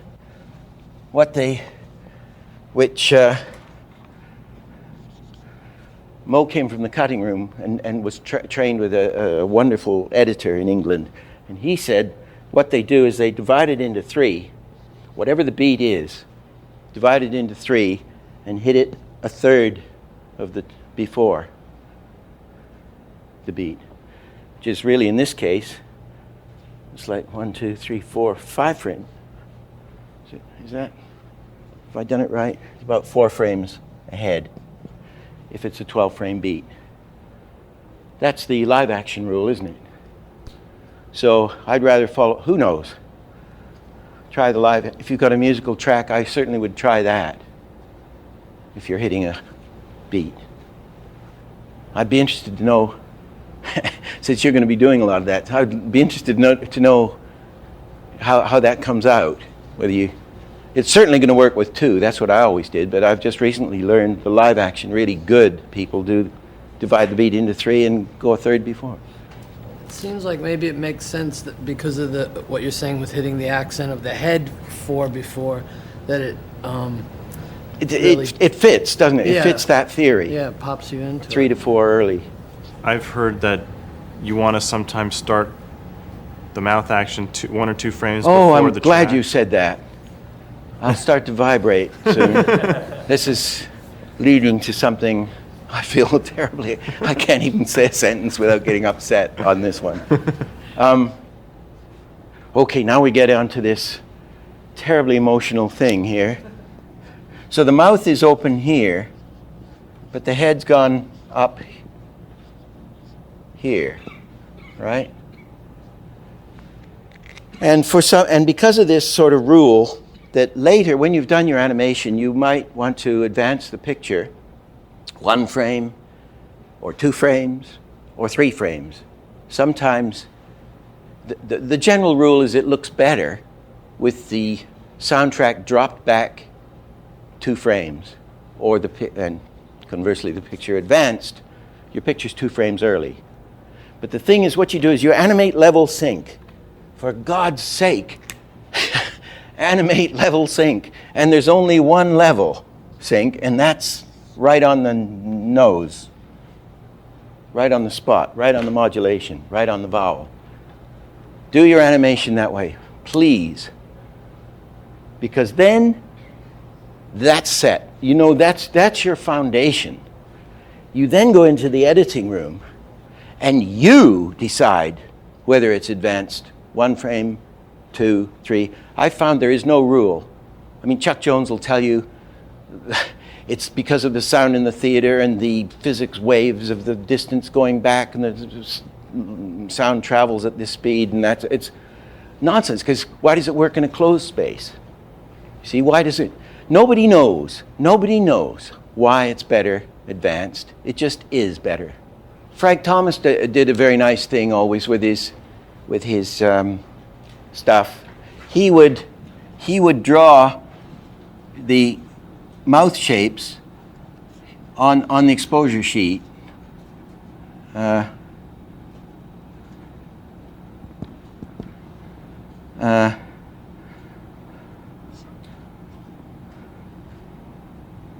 There's a tongue or something. He would do little scribbles. On the sheet, just little light marks. So he'd figure out his positions, and you know, using this action column is very few animators use it. I mean, it's there for us, and you know, you can go, boom, mark things. In England, all the animators would write all over their sheets, you know, phone Myrtle, it's 3 o'clock, you know, buy new shoes Saturday. The things are a mess. But you should use this, the camera instructions, usually pretty clear, and but I use that action column as much as you can, because you can see the pattern of things that you're doing on it. You can see if it's very boring, you know, if it's monotonous. You can see rhythms. You start to see visual rhythms in it or something.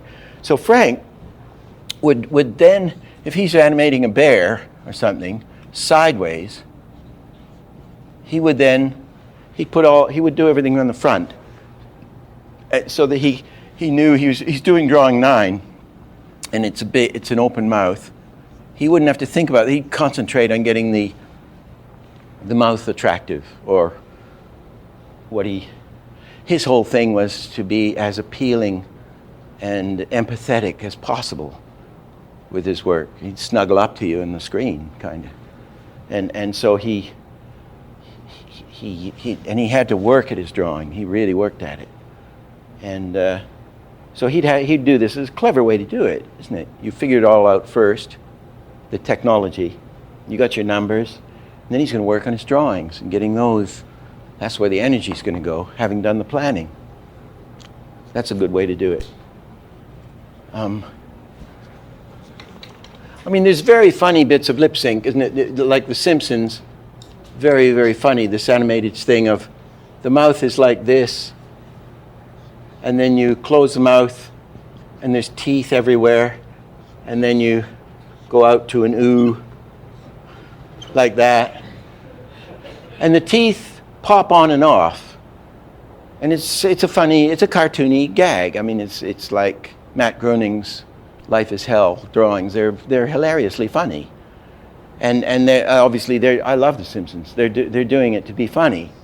But for our purposes, generally, the skull's like this, and the teeth are anchored into the skull, and the jaw works on a hinge kind of thing, like that. And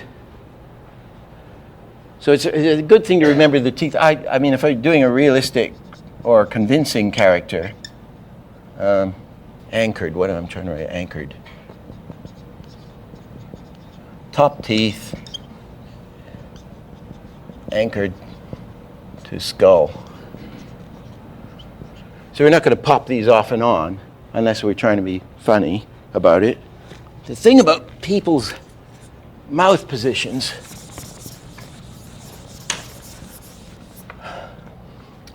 when we talk, there's some people like me,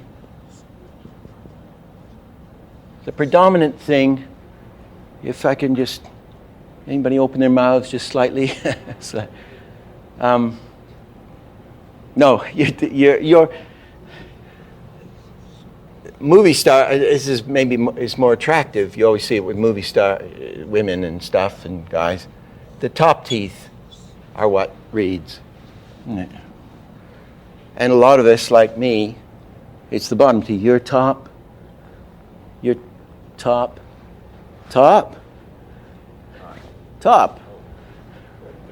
A lot of top teeth here.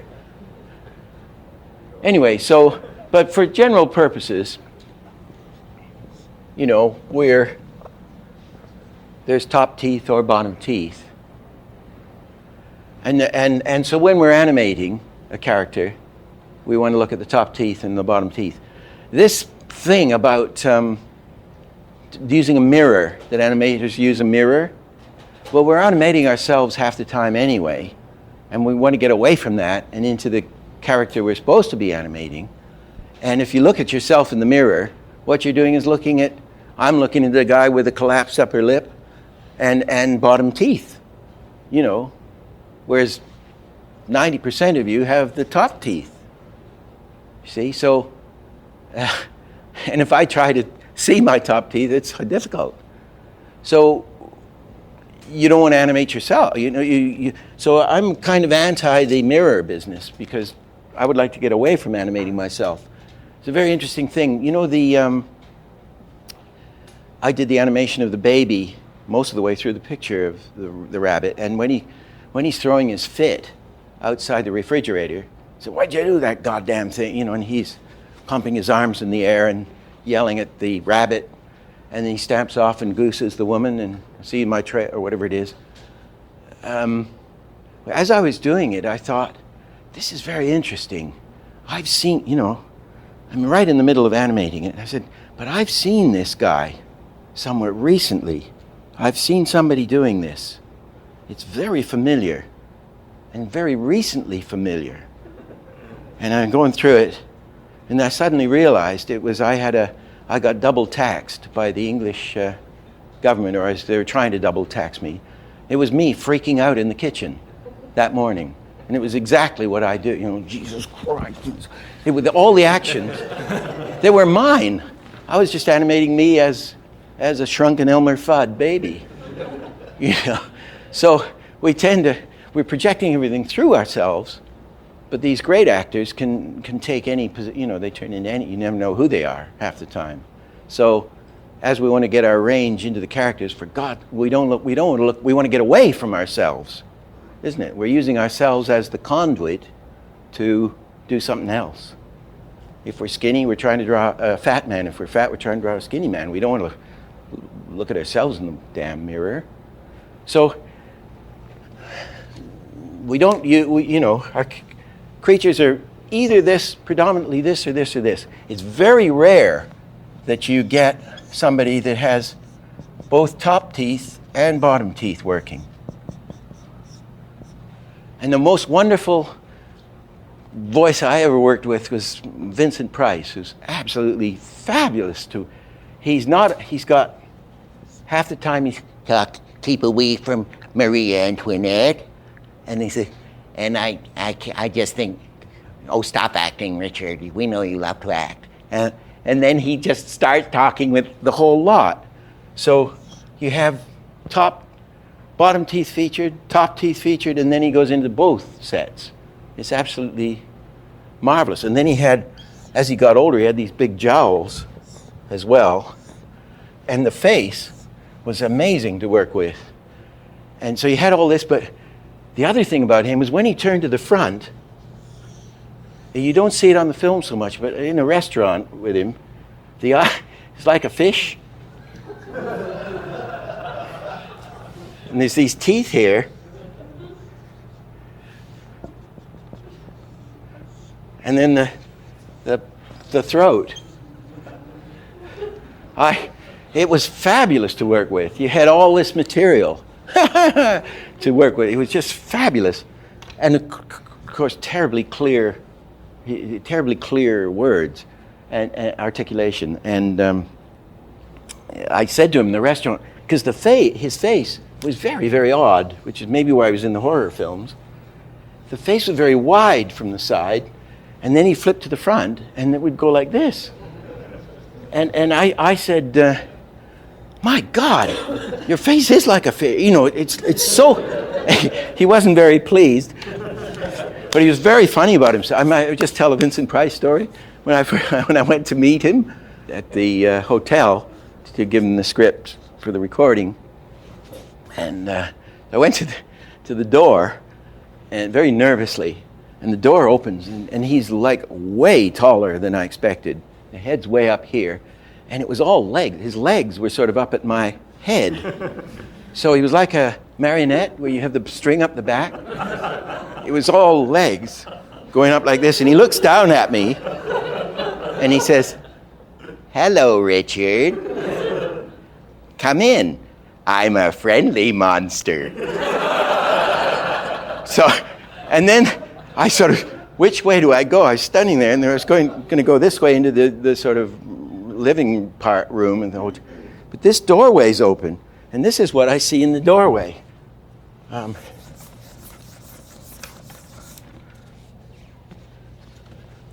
swear this is true. I'm not exaggerating. There's a bed here, and there's this woman with her legs, putting stockings on her legs like this, and she's dressed on the top. There's clothes on the top, and I think probably panties or something like. I'm not sure. Anyway, she's like this, or hair was up like that, and she says. So he says, "Friendly monster," and I start. Which way do I go? This way or that way? And I started to go this way, and the doorway's here, and she says, "Tight little ass, very long legs." So it was like a double blow. I sort of, and he was like that all the time. They were both hilariously funny.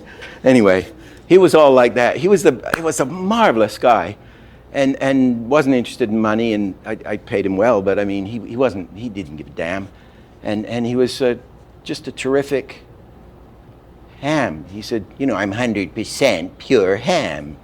I'll just, and so you could do anything. He'd try stuff. And the reason he had that amazing voice was he had this very large throat. He was at the dentist, and the dentist said, "My God, you've got a larynx twice the size of anybody I've ever seen." So that would give it this, I can't do it, but this deep thing.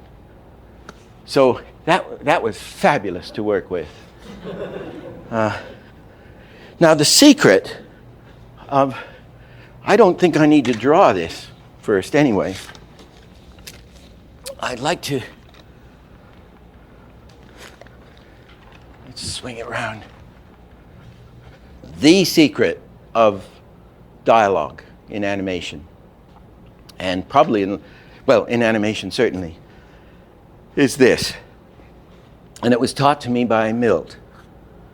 He said, I had done a lot of study of his tiger in the Jungle Book of the mouth action. And I went to his house, and this is again when this is before we went down to the Mexican restaurant. And it's up with all the old showbiz people. And I was talking to him, I said, "Gee, God, I saw this mouth action, you know, this tremendous command that you have of the dialogue." And he's saying, "Oh, yeah. And I said, "Is there any real secret?" He says, "I'll say there is. You want to learn you want a lesson? You want the lesson, Dick? I'll give you the lesson. Here's the lesson." He said, "You know that guy Jim Henson with that little frog? What is it? This is when Henson was alive. This is 25 years ago or something.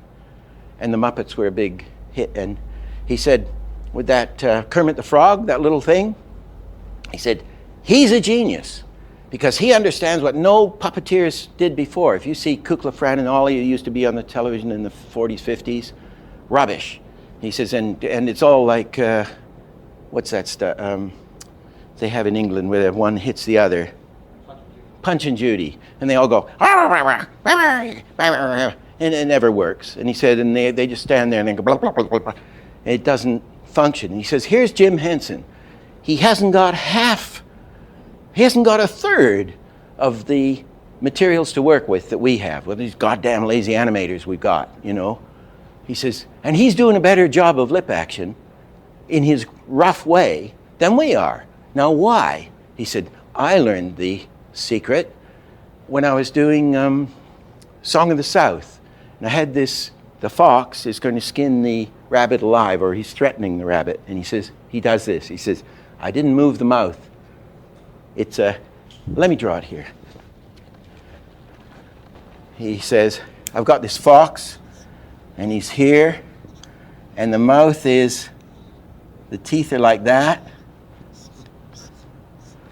and he's got the rabbit sort of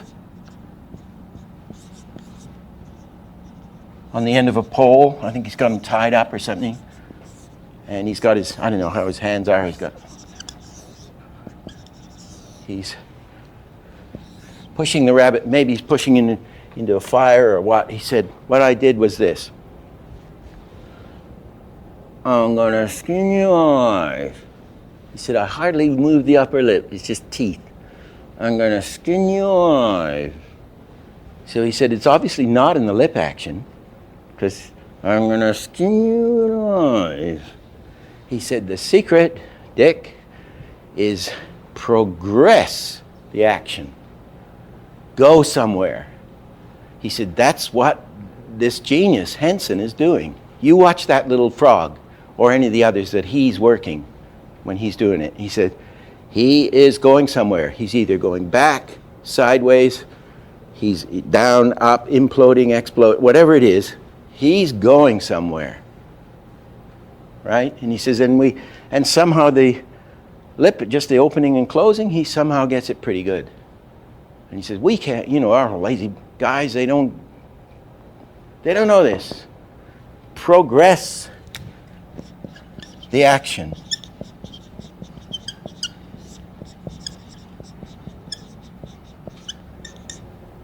Hello. Hello. Hello. Hello. Hello. Hello. There was this old witch, I forget what she looked like. She was saying,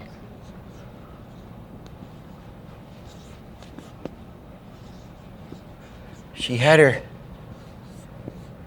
hands something like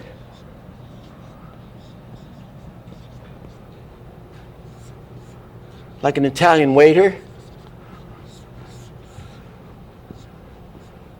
Forget, whatever it is. And she was saying, I'm going to give you the magic elixir. Something like that. It was a sort of Indian voice. I'm going to give you the magic elixir. And I had rather nice animation on the hands. I'm going to give you the elixir. It was pretty good. And Art Babbitt came in, and I showed it to him. And he said, yeah, it's nice. He says, but Dick, you're twinning the hands. I said, twinning the hands? He said, yeah, they're going at the same time. He said, I hate twinning. Why don't you take the same drawings, just one of the hands, and delay it 4 frames. Four frames. Delay. And I said, what do you mean, reanimate it? He said, no, the same action. Just print it and stick it and paste it on the drawings. So that you're going to get this. So I did, and boy, it was a lot better. I'm going to give you the elixir. So it's already much more interesting. And then Ken Harris said, when he saw it, he said, well, that's okay. That's good. But he said, why don't you progress it? And I said, whoops. That's what Milt told me was the secret. He said, oh, yeah, well, I always try to progress it. And I said, well, did you know Milt says nobody does? And he says, well, They were similar, Ken and Milt, in a way. Anyway, I then took all the drawings, Xeroxed them, the new setup, and I progressed the drawings across the page. I mean, leaned forward. So suddenly you got, I'm going to give you the elixir. You see? Same animation, but progressed. I'm going to give you the elixir. I'm going to give you the elixir. It's immediately transformed. So the whole thing, again, the lip action is the least important thing, isn't it? Progress it. And that was a smooth, I'm going to skin you alive, or I'm going to give you the elixir, is a slow progression. But you can have all kinds of progressions. Just progress it somewhere, and you're in business. There's just apropos of symmetry, most guys don't like, this Hollywood thing of hi there. It's kind of terrible to see things happening just like that all the time, and people get a prejudice against symmetry.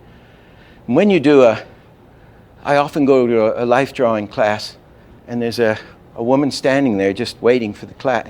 She's standing there nude, waiting for the first pose, and she's standing there in perfect symmetry, just waiting like this, and it looks absolutely beautiful.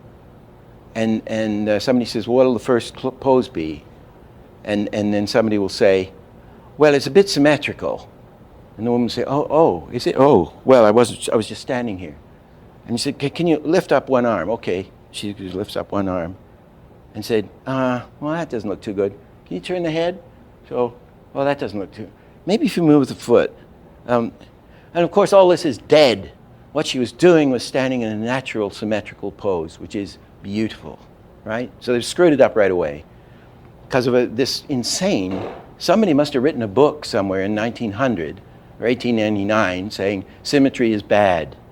It's rubbish. Symmetry is, and for acting, we use symmetry when, look at me, I'm starting to lay down the law here. Whenever I'm going authoritative on you, you'll notice that I'm twinning. I've got a problem with authority, and I don't want to be one. But when I'm trying to sock a point at you, I will do this. You never do this. Always do this.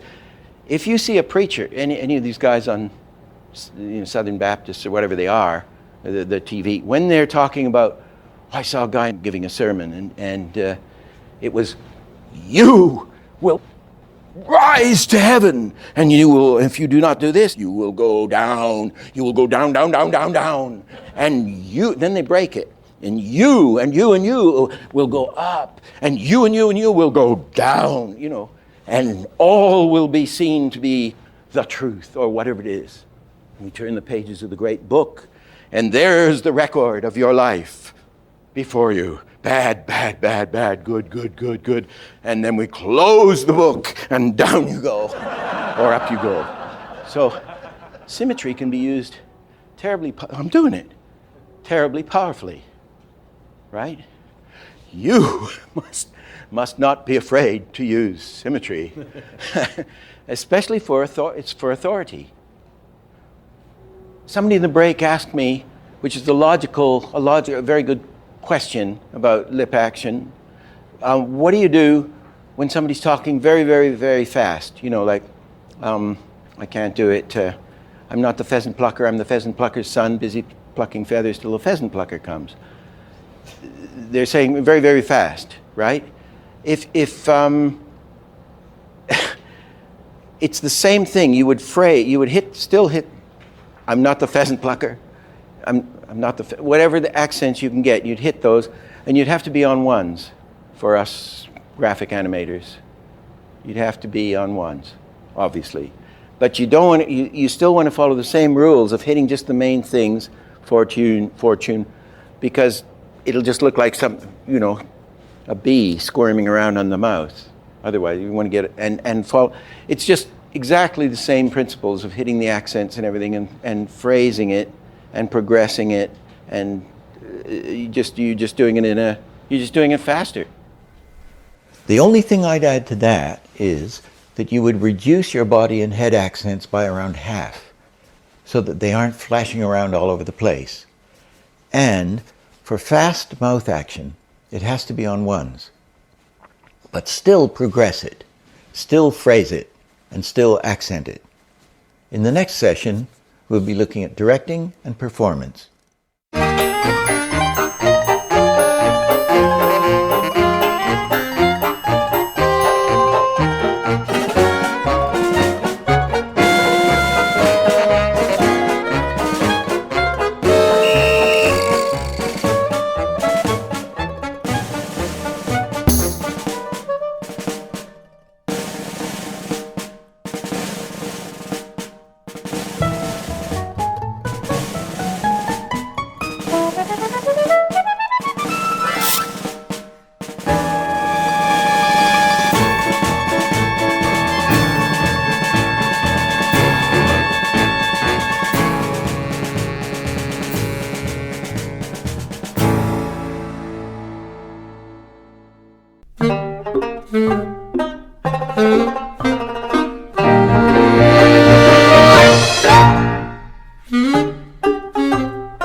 Elephant juice.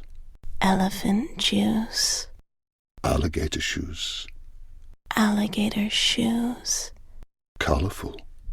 Colorful. I love you. I love you.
Giving the performance is the job of both the animator and the director. I think there are only a few important things to say about directing, but we've got to know those. The director's job is to hold everything together so that the animator can give the performance. I've got three rules only for directing. Rule 1 is be clear. Everything should be absolutely clear to the viewer. Rule 2 is be clear. And rule 3 is be clear. And that's kind of it that's the job. Make everything clear. Have everything displayed clearly to the audience. No ambivalence, no doubt. Okay? Now, after that, the other thing that is sacrosanct is the brief. Like a lawyer's brief. What do they want? You know, what does the client want? If the man who has the gold makes the rules, golden rule, what does he want? What is the brief? On the Christmas Carol, Chuck Jones got me the job from New York and said, I want it like 1850s illustrations. And I said, please, can we get away? We've just done the Light Brigade. He said, I know, that's why you're getting this job, because I've shown these people with the money and they know you can do it. And I said, but I don't want to do it. Why can't you let me design it like my way? And he said, I don't want it. I want, your way doing 1850s illustration. That is the brief, right? So then we got the 1850s illustrations out and followed them. That's the brief. The brief on Roger Rabbit, for example, was this. We want them to look like Warner characters. We want them to move like Disney characters. And we want Tex Avery humor, but not as wild and brutal. halfway. And that was the brief. That was it. And we want them to look like 1940 characters. So I made them look like 1940 characters. I did a ton of research and then did the job. I'll come back to that, actually, research. So the brief is sacrosanct. If they want rubber ducks with fly, don't take the job if you don't want to do it. I wanted to do it in the end. So I became a 1940s animator, or a fashion artist, or I don't know what, Ronald Searle, whatever you want. So the brief is sacrosanct. Don't take the money.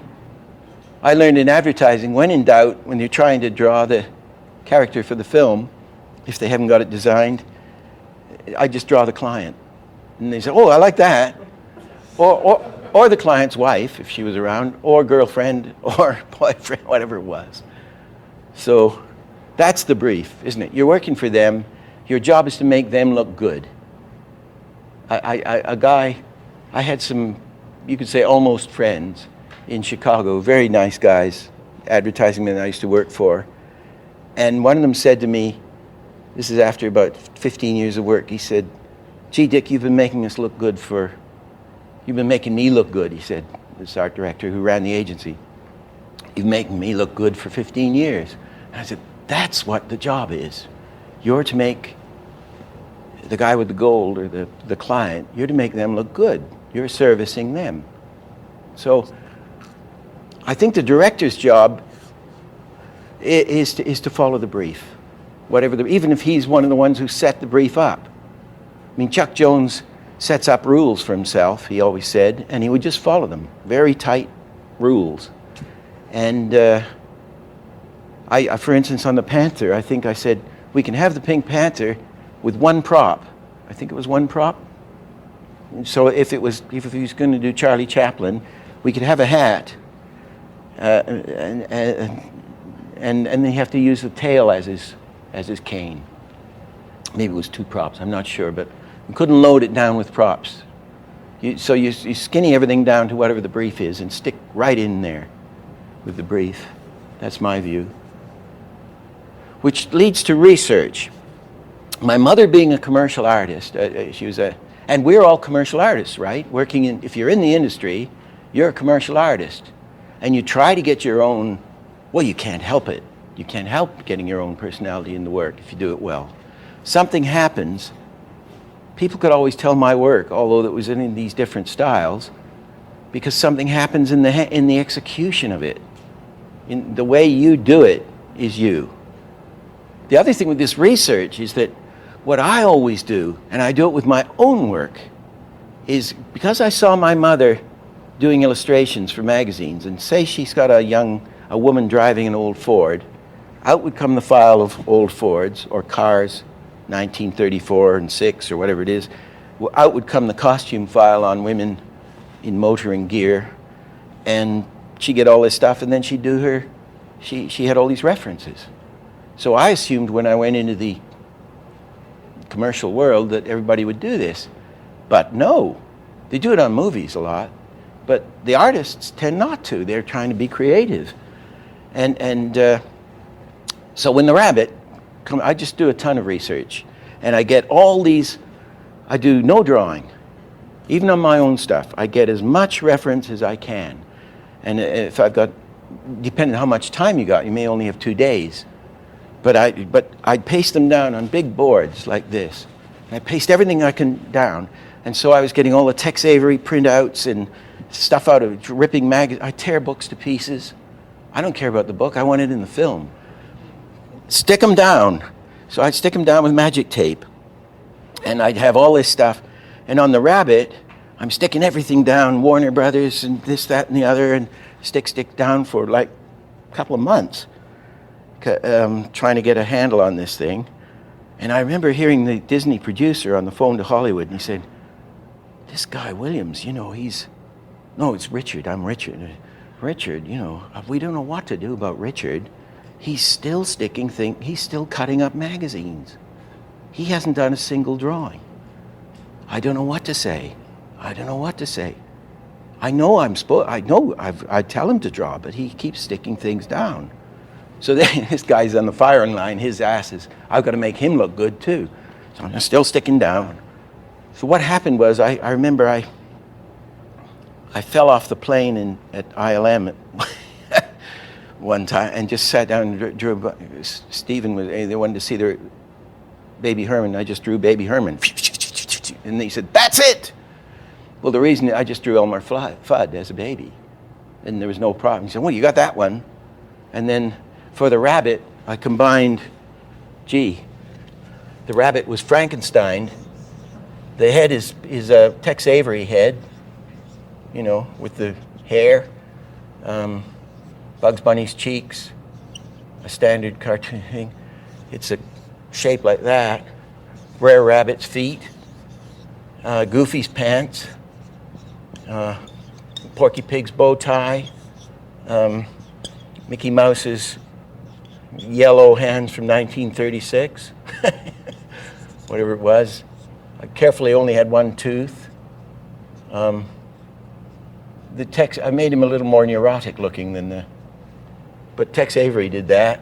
The only original thing on this rabbit was the ears, which were scoop ears. And I think that was probably a steal from seeing Oswald the Rabbit from 1920 or something. Anyway, what did we get? As soon as the animators started drawing this stuff, do you think they'd draw a scoop ear? No, they drew Bugs Bunny's ears.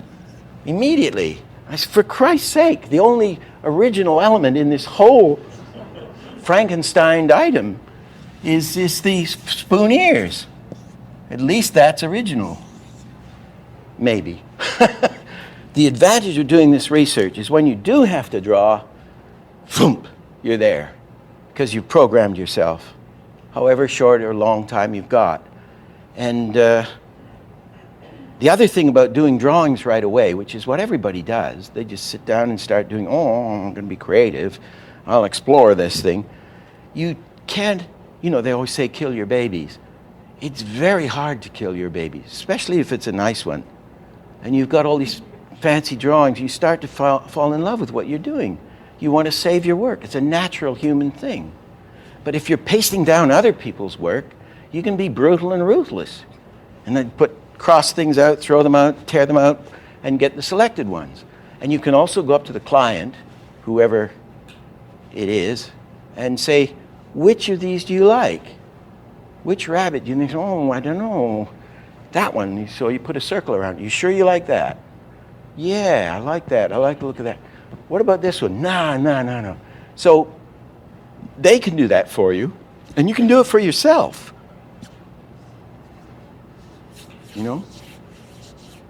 So research, something directors don't do too much. There's a thing here that's between direction and animation. Both the animators should know it, and the director should certainly know it. And that is that you're going to display things. You must display what's happening. And in all the books they say, well, animators, they use profiles because they want to have a very clear silhouette. If I'm doing something here, writing on a piece of paper, you want to be able to shade it in and see it in silhouette so it instantly reads. And that becomes a cliche. You want to see it. You want to display it. You want to get it out where everybody can see it so that it's clear. For instance, what's this guy doing? Now what's this guy doing? And what on earth is he doing? And you want to make sure that the colors are clear, that it's not muddy, that hopefully you're using, if you have a golden hand, a yellowy hand against a blue background, it's going to read. On the other hand, you want to make a thing clear, but supposing there's a little old lady. I've seen little old ladies in the store who have no money, and they've got their purse, and how are you going to get that in profile? So you might as well do it in the front and just have a blob. So you can still read it as long as the colors are clear. So it doesn't have to be. this profile thing. You might want to work to the camera, but we make things clear. We get it out there where we can display it. Now, there's a thing about expression, which I see all the time violated in Hollywood animation. They change an expression while they're moving it, and you don't see the change. So as change is the most important thing we can get in change in movements, change in attitude, change. So if a guy's reading a book, this is a milk call example. If a guy's reading a book, there's his hands, he's reading this book. Here he is, where's his shoulders? He's reading a book, right? And he hears there's a sound, a scream or squeaking brakes, or here's this sound, and he goes here. He says, my God, is that a ghost or is it my child in trouble? You'd put the book down, I suppose, here, right, as he goes like this. This would be a key, wouldn't it? This is a storytelling drawing, a key. And this is a key. But let's draw an important thing. He goes, whoop. A minute. He hears this sound, and he turns, right? And let's make this one down lower, even better. So he's got more to change. He hears this noise, and he goes up into this. What? And then he turns. So that you read that change, the change. Or, well, anyway, I'll let you scribble that one down. Or we'll make the change at the other end.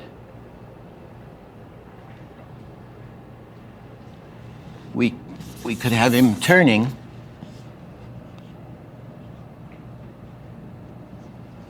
on this drawing. He turns and he gets to this end.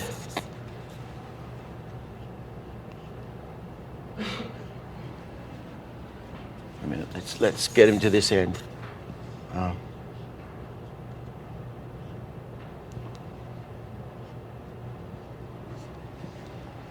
Okay. And then, having gotten there, then you get the change. He said, good God, it could be my kid, or it could be a ghost, or whatever the thing is. So we want to display what's happening, and that's the way to do it. Don't have it change in the middle. Don't have it, he's down here. Don't have it go like that. Don't have it. You want to go noise, what? Or noise, what? So either at the beginning or the end. Read that change. A man hears a noise. It frightens him, and he swings round.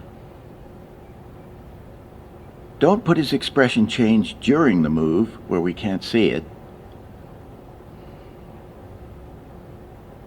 We'll put the expression change before the move, where we can see it.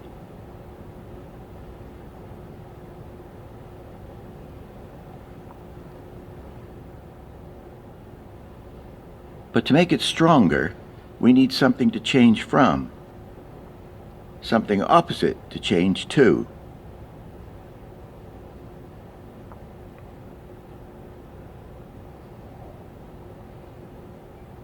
Or change the expression at the end of his move, where we can see it.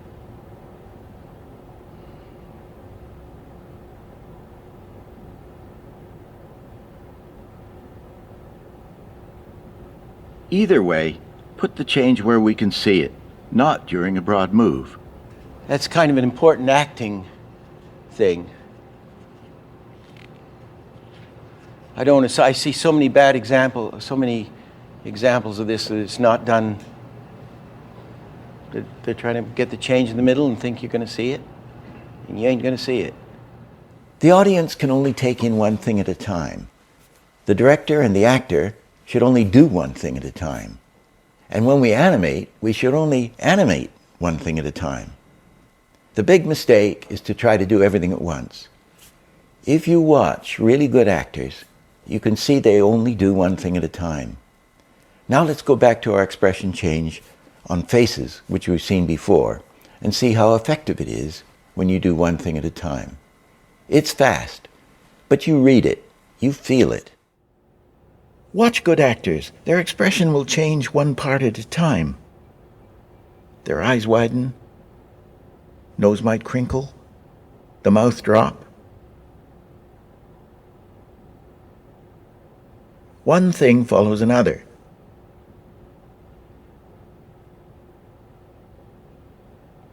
Again, the disappointed man. First the eyes, then the mouth drops, the eyebrow reverses, his brow furrows, and lastly his chin goes in.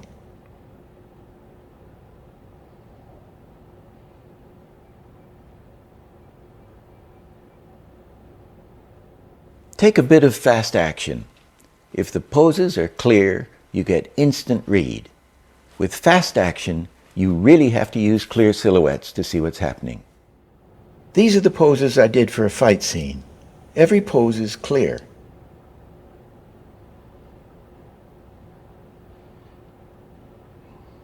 I made the silhouettes as clear as I could so that we get instant read.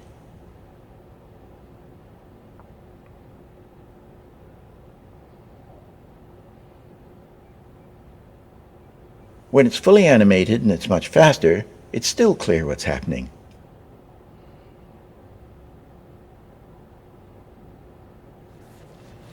In designing characters, you want to get, everything is contrast, isn't it? You got big and little, fat and thin, tall and short, round and square, concave, convex. Everything in life is contrast, isn't it? You want to get contrast. You don't want everything to be the same. And can you imagine a play where all the characters look the same? That would be a statement on modern life, but it wouldn't be a very interesting play. So go for contrast. And with this, I use that in shapes. For instance, with the Roger Rabbit stuff. Roger Rabbit is a European clown, which is that shape. You know, they have the big feet and the bow tie and the pants. And then he's got this coming off the top. He's a white-faced European clown. He's that shape. Jessica is that shape.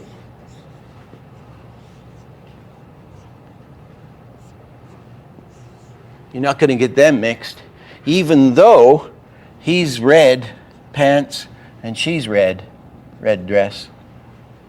The shapes are so different. In fact, I did him the color of the American flag, thinking everybody would like that, and they did. I don't know why I like it, but I like it. Right? There he is. Whatever. But let's keep it simple. And the baby is just one of these. You know, it's Elmer Fudd as a baby, a little thing like this, but it's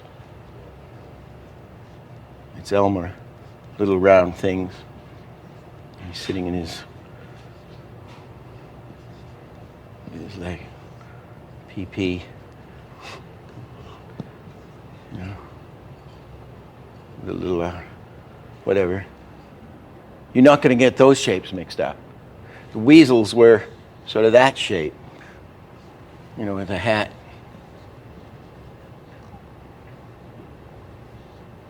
They were already Disney weasels, but I tried to accentuate it even more. So go for contrasting shapes.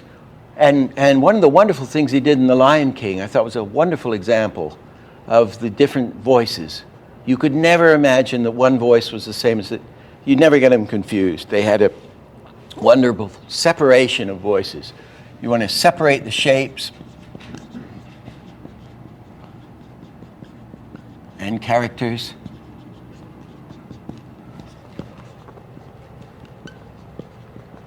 And since half of the, visual is going to dominate, but half of the performance is the voice, so you want separate the voices.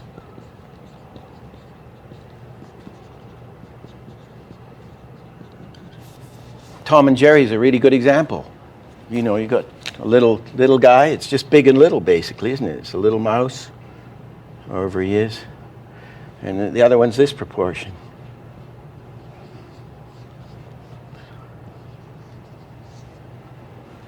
Sylvester and Tweety, isn't it? Big and little, fat and thin. Most of the good vaudeville comics, I mean, Laurel and Hardy, fat, thin, round head, thin head, you know, however he was. Stan Laurel. You know, separate. Actually, it's good caricature. Got that? I'm surprised.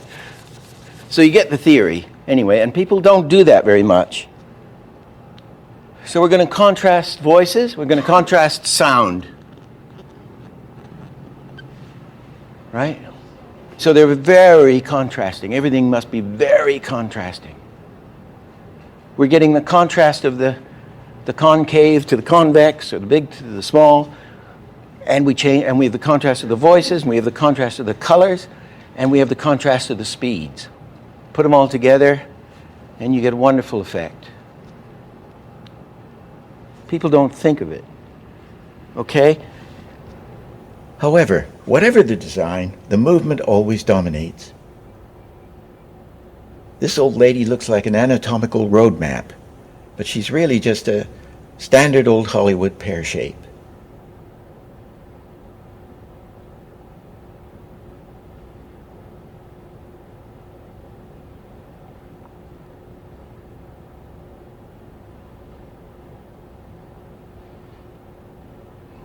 Although she's a formula, her eccentricity comes from her action.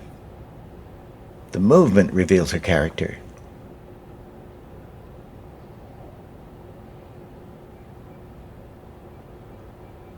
Very important, hookups.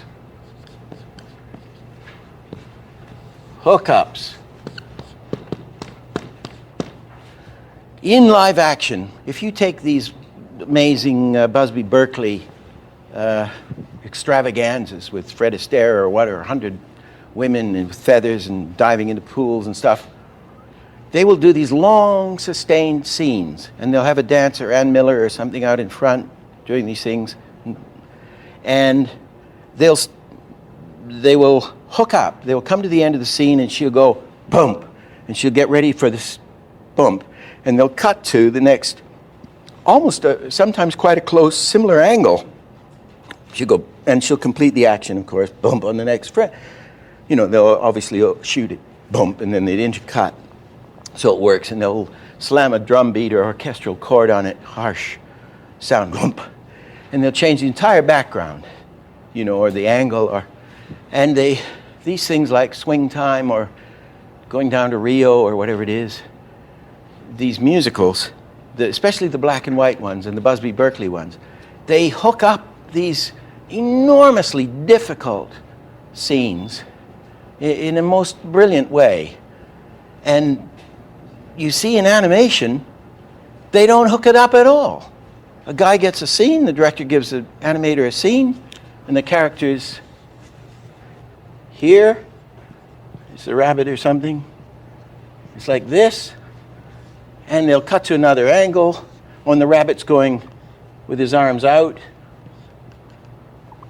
And they cut to another shot where the rabbit's, the rabbit's over here, in an all too similar angle, and he's got, say it's his back or something, dreadful cuts, dreadful. Study good live action, study Kurosawa, perfect. He never makes any mistakes. You know, and he's got a lot more problems than we have. We should be able to hook up our actions. So the animator, when he comes to a scene of a character and the character's doing this and it's got to go to close up where the hands continue or something, he should at least relate to the next guy. He should give him his end drawings, and they should test it on test the cut, the join together. Or the director should be on the ball and get there to make sure these hookups work. Very early on in the Silent Mickey Mouses, they discovered that if you took even a really simple face and altered the expression, the character appeared to think. Eric Larson, master animator and teacher, put it beautifully. Through a change of expression, the thought process was shown. What animation has to have is a change of shape. I'll just do, we give him eyebrows.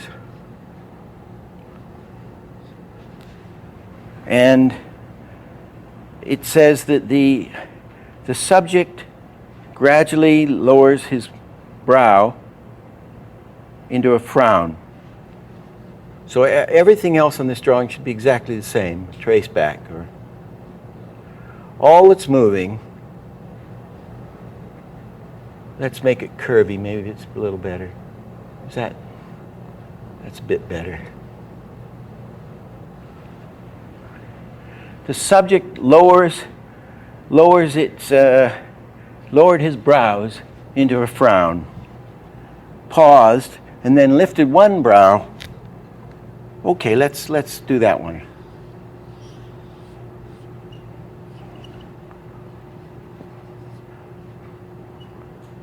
He lifts one brow.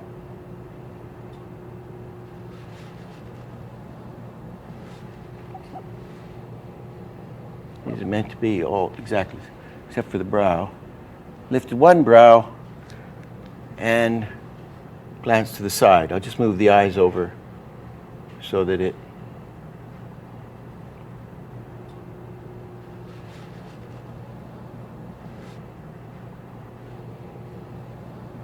change the expression equals the thought process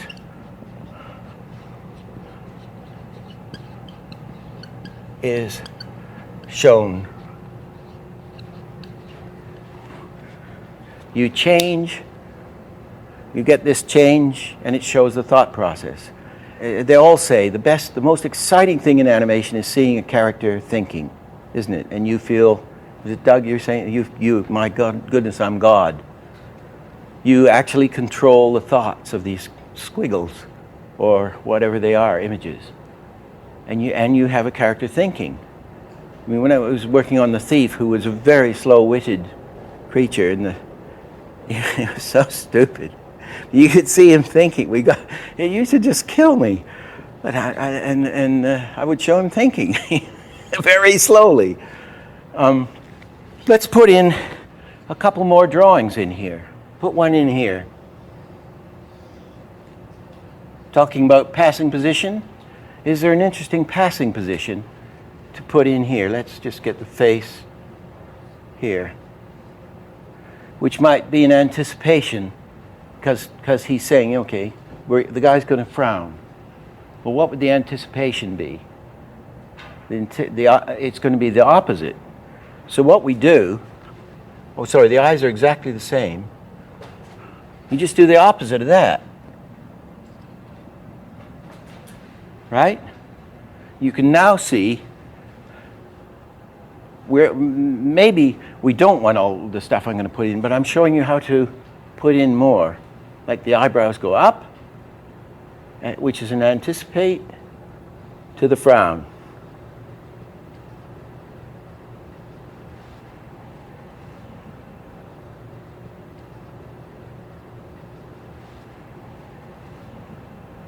Right? There's one more I can get in.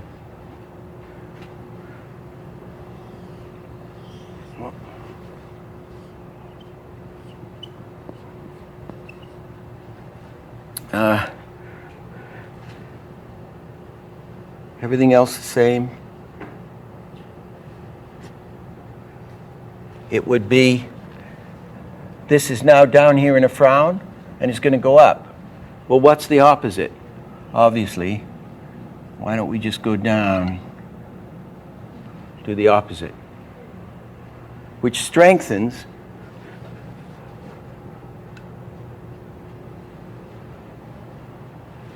that one.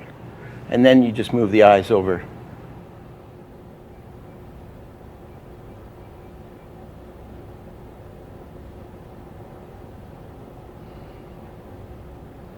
Here's another one we can put in. Haha.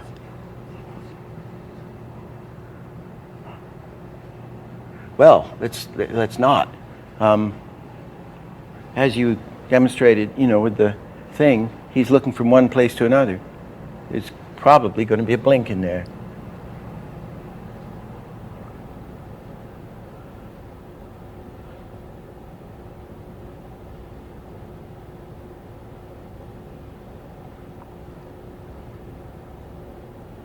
Now that's maybe putting too much in, see, isn't it? It starts to look maybe too mushy or corny. I would try it with this one as I've illustrated Eric's thing, then put that one in and see if it made it better or cornier. And then do another test with that one in, see if it made it better or cornier. And then do another one with the blink. So whatever is happening, if that's corny or not, he's definitely thinking. What we might do, I'd start to mess with it if I were doing this. I'd put the blink in there.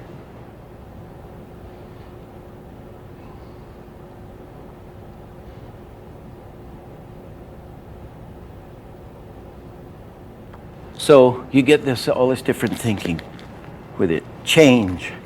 It's all change.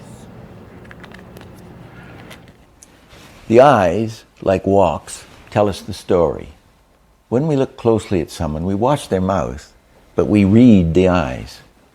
Eyes are busy, rarely at rest, constantly changing shape. Eyes.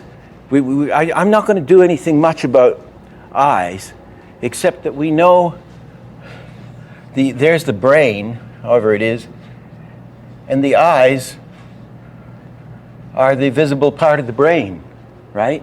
That's why everybody says it's all in the eyes. You've got to watch the eyes to see the soul or whatever it is. The eye is the brain. That's why we know, you try and look at each other now, you look away. It's embarrassing because it is the visible. It's just joined right there. So, and animators go on about eyes all the time. You have to have these eyes, the Disney eyes, whatever it is. They all have to look like that, And the eyes have it. Everybody looks at the eyes. There's supposed to be a thing. They have theories. There's the face, and you watch that triangle, the mouth, the eyes. And they all have these wonderful theories, and they go on and on and on about eyes. And I say, I watch eyes, of course. We all watch eyes. All these guys with their theories about eyes, they get lost in their goddamn theories and forget to look. And you see it, hear it, I don't know, I've been mentioning this in these courses we've been doing, and now I'm sure I'm going to see a lot of it, I hope. When you're on the telephone, you see this. Yes, Henry. Yes, I know. The eyes are working, clicking around all over the place without blinking. As we think, as this thinking's going on, these things are wiggling around.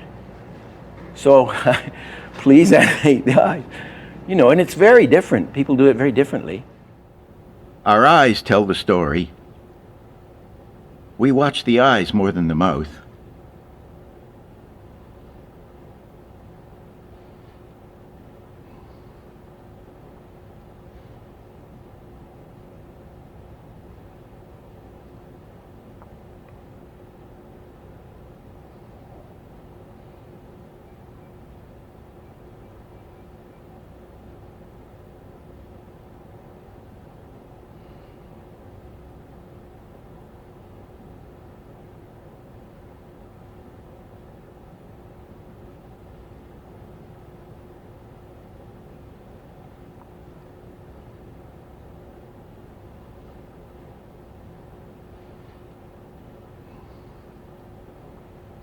When you're shutting the eyes or blinking, move the pupil down with the lid, as if it's heavy, forcing it down.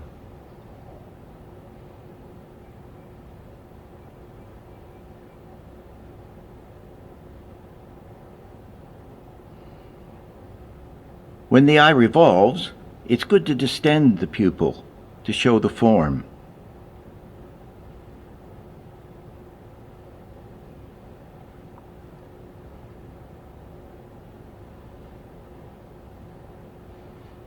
Even with a realistic image, distend the eyeball subtly.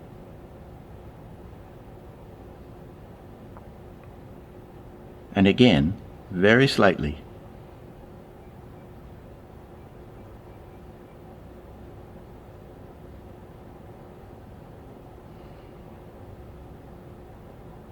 Here's a simple and useful blink formula. Going down,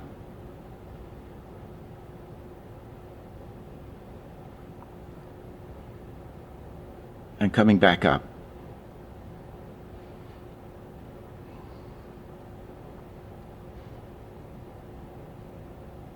On twos, and on ones.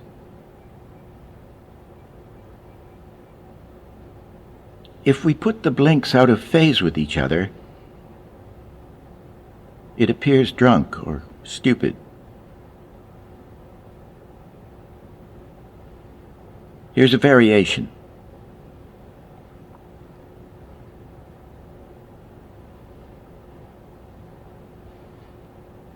Let's take this simple bit of animation.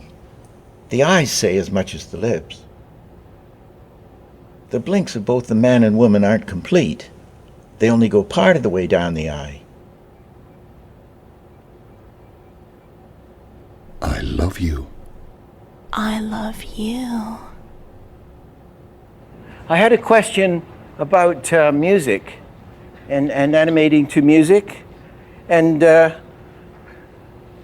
these old things called bar sheets. And what the bar sheet, I don't know if they use them anymore. I stopped using them, but I used to use them. They're marvelous. And what it is, you got all the frames exactly. If you take this, if I could lift it up, I can push this sideways. The bar sheets fit the exposure sheets at Disney's perfectly. Absolutely brilliant. So the director used these bar sheets to indicate his action. You see, you could time stop, bump, bump, blah, blah, blah, blah, blah, thud, bang, right? He would write the action. The dialogue could also be written down here.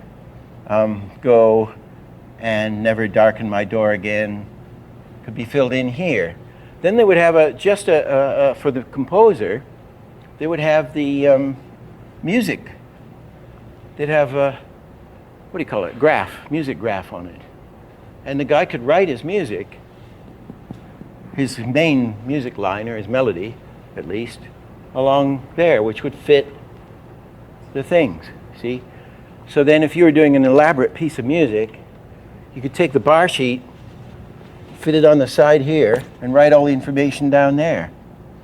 It fits exactly. So you've got the director's timing, and you've even got indications of the music if you want. It's a wonderful system. Of course, they then started printing this a different size, so that it didn't fit anymore on the side of the, and all this stuff fell apart, these systems. And I think they're going back together slowly. Sorry. Related to the bar sheets then, how did they treat it in Fantasia where they had the music first and the action came? Well, I know Art Babbitt, you do the music. Yeah, you just fit. You'd write your music out on there, and then the director would fit to the music. That could come first. I mean, obviously the dialogue always comes first, right? But Babbitt, doing the mushroom dance, I know he had the full score in front of him. He, on a dare, decided to learn to play the piano. He thought he'd never be Paderewski, but of course, being Babbitt, he learned to play the piano. So he read the score, and he could select out bits. I don't think you need, I now read music and write music and stuff. I don't think you need to read the score. You just need to you listen to it, doing, doing, boing, da, you know. And if that's marked on the sheet, and you play your soundtrack over and over until you're bananas from it, you know, doing, doing, doing, blah, you're going to hit that. About directing, we thought it would be a good idea to take our animated logo as an example. It's very complex, has 12 characters, all in different styles and colors, different proportions, all have to move and walk differently, all have to enter interestingly, one at a time, all have to march to the same beat, and they all have to end up on a cycle without being boring. And we had to do it so it's building up to a visual crescendo. As we have 12 of these characters coming in, we have to make the audience look just where we want them at the right time, so that the minute the interest is established on one, the other one's in, and then another one overlaps. But we see enough of each one as they all pile in. So we've got all these different characters, completely different styles, completely different proportions and everything, and they all have to have totally different personalities. The thing I animated was the sexy woman, and I thought, well, she's got to come in a completely different way. And then her hands flash up and the whole creature appears. And then she does her sexy walk across the screen, spinning around, and then we thought, oh, well, this guy who has to follow her, the grid man, just have his feet, have him stalk her, kind of. And then when he gets behind her, he grows into a Technicolor delight. Then in will come the swimmer following him. He has to get out of the imaginary pool. And then in comes the stick man, completely differently, and he's made out of black sticks. And then coming from the back, we thought, well, okay, let's have the cat come in from a door. He's all made out of rubber hose, no bones. The only one that comes in just from the side is this double bouncing fox. And then the sort of computer creature. It's our sort of token nod to the computer animators in a very small way. It was a hell of a job. It took 9 months to do 2 minutes. That's not too bad, because a commercial often takes 3 months. We did a lot of drawings, and most of it was on ones. But of course, when we got the creatures on the cycle, then it's just a repeated cycle. But the entrances were hard work, but a lot of fun. Most of the things that we've covered, following the brief, separating the shapes, separating the colors, separating the voices, hookups, taking one thing at a time, these are really all different aspects of being clear. Whatever your idea is, you want to put it over so it's clear. In our final session, we're going to review everything that we've done, and we'll pull it all together.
Hi.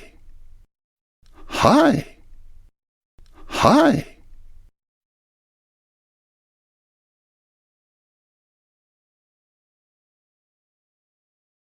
Baseball.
Hello. Hello.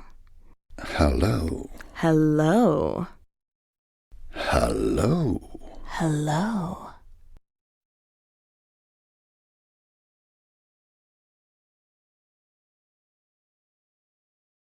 I'm going to give you the elixir.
This last session is a review. We've done all this stuff, and now we're going to look at it again. Look at what you have to do and in what order. A lot of people reading my book say, "Oh God, do I have to know all this stuff to be an animator?" And the answer is, you don't. Some animators have one or two things they're really good at. But if you want to have the whole picture and be able to tackle anything, then you do need to know all this stuff. That's what I got from the old guys. If you digest all this material, you can do anything. There's no easier way to do something than to understand it.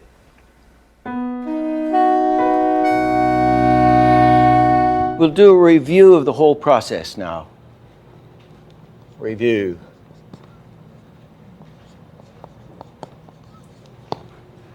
We've got the storyboard.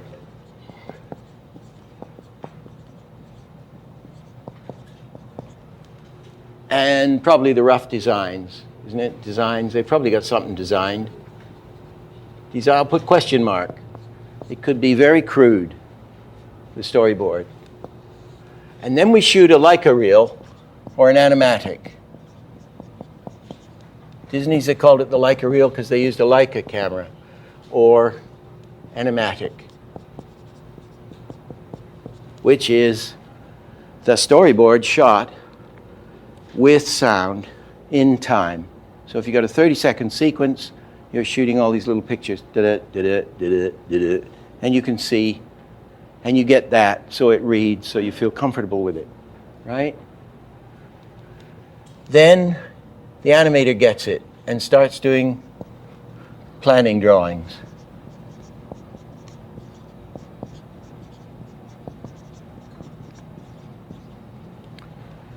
Usually small thumbnails. Then we do our key positions, which are the only drawings that are circled. And they are really the same drawings as this and this and this, isn't it? Although we may be even working out extreme positions in here. Okay, these are the same things. We're working out, and we do good. These are the big drawings, Your key positions of your maquette, the main thing that tells the story.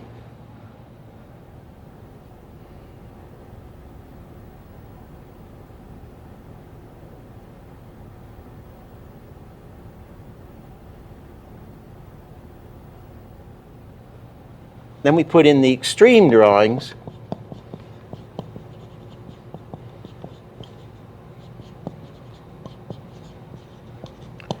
These key positions are drawings that have to be there to tell a story, right? Have to be there.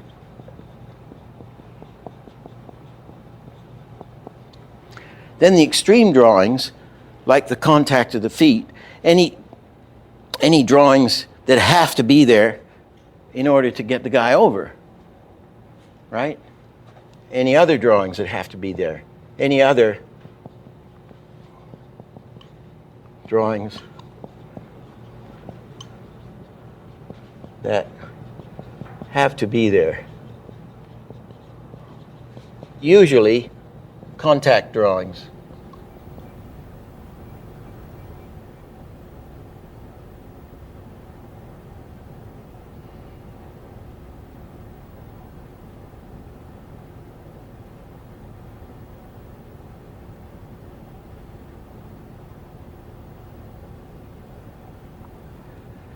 Then we put in the passing positions.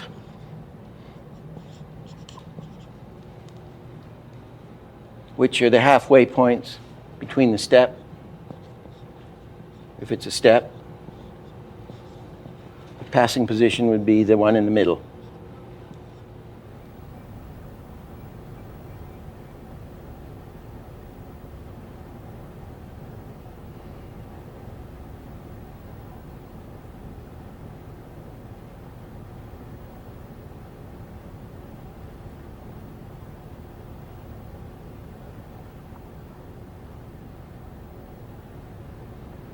And then we've got our structure. And of course, we're testing it at each point. We test this. Let me just write it. Test it on the camera. Well, the first time we test the storyboard, it's tested there, the Leica reel. We don't test that one, but we test this, test the keys, we test the extremes, and we test the passing positions, making sure we got them really nice. We've now got our nice, strong structure.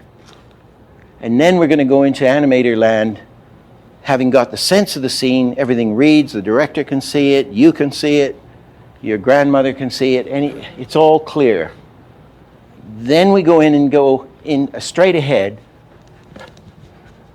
do several straight ahead runs.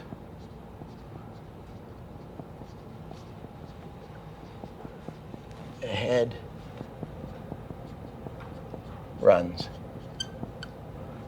First, the most important thing, well, the primary thing.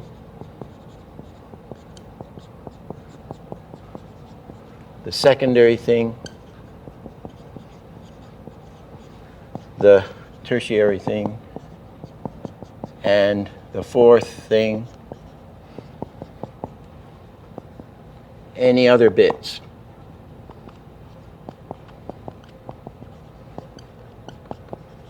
Like drapery, hair, tails, fat, breasts, bottoms,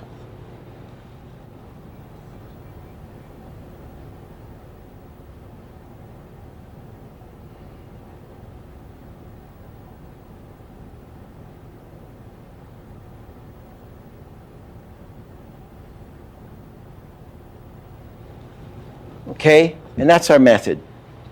And working light. And then you pull it all together in the end. So you get the combination of the spontaneous. This is spontaneous. This is all planning. This is planning, careful planning. And this is spontaneous runs. So we get the flow from the spontaneous thing, and we get the structure from the planning.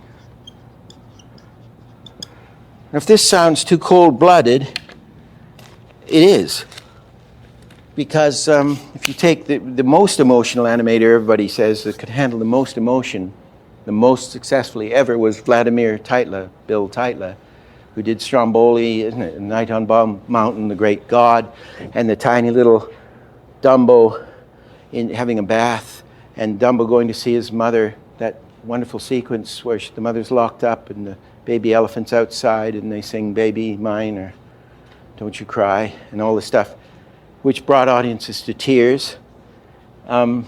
He could handle anything, and he was this emotional Russian. Frank Thomas said he would terrify him when he was doing Pinocchio. Frank was animating Pinocchio, and Tytla was animating Stromboli, the puppet master. And Frank said Tytla would sort of grow in size twice, expand to twice his normal height, and then drive Frank in the corner of the drawing room and say, I am going to put you in the face of the public, or what, push you in the public eye. And Frank would be, lay off, Bill, and Bill would be thumping him and banging him. And so Bill Tytla, I never met him, unfortunately, but apparently everybody says he was this tremendously emotional Russian, you know, from the Cossacks. His family were Cossacks, and it's Russian. And he spent days, according to Grim Natwick, just sitting there doing tiny little planning drawings. He said Tytla was Grim said that Tytla was the most careful planner, patiently careful planner he'd ever seen.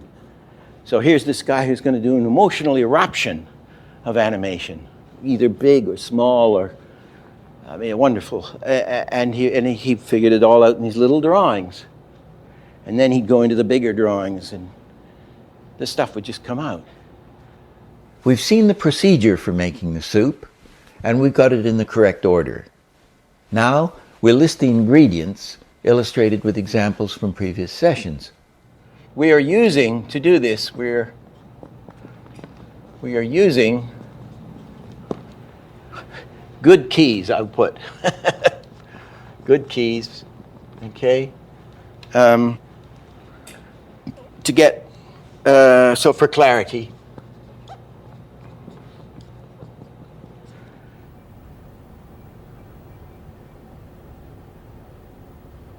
here are the key positions for the rabbit in our logo.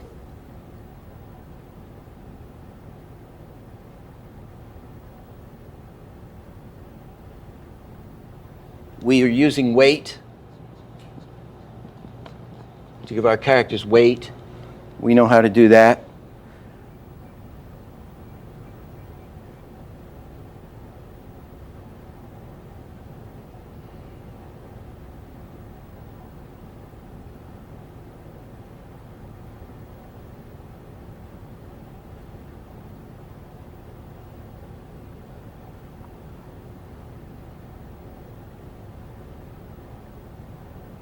To get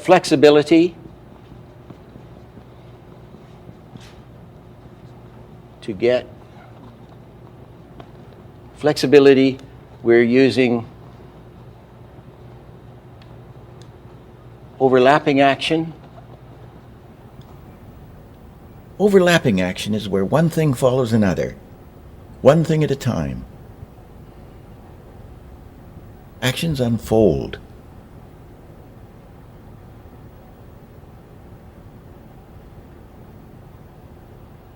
And to get flexibility, we're using successive breaking of joints. By successively breaking the joints, we can get all the flexibility we'll ever need. Accents.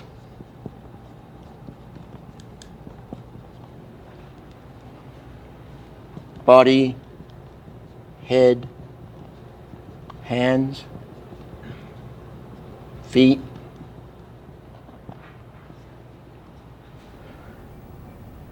Accents give vitality to your action.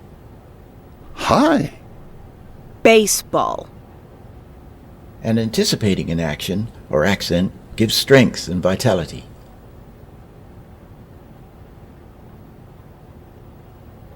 We're using stagger exposures.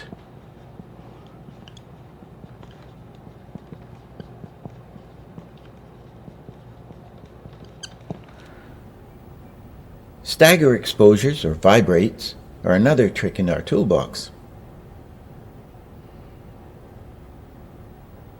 We're using compression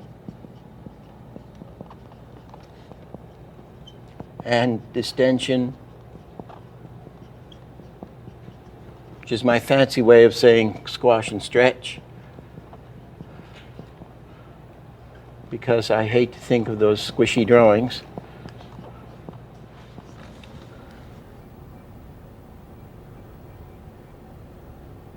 Squashing and stretching used broadly or subtly adds life and gives us more change.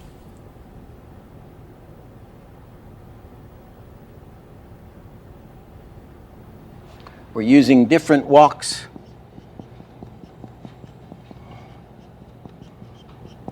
Walks and runs. We're stressing the difference, stressing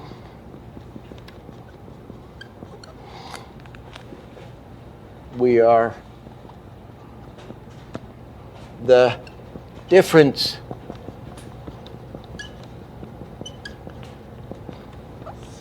between things and people.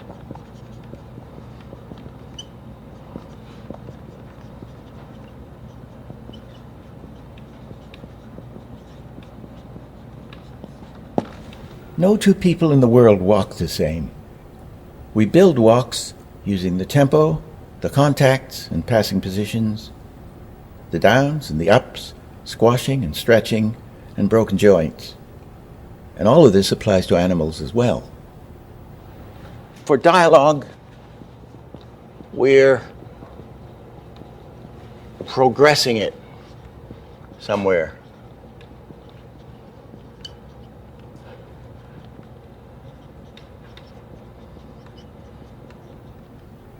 Hello. Hello. Hello. Hello.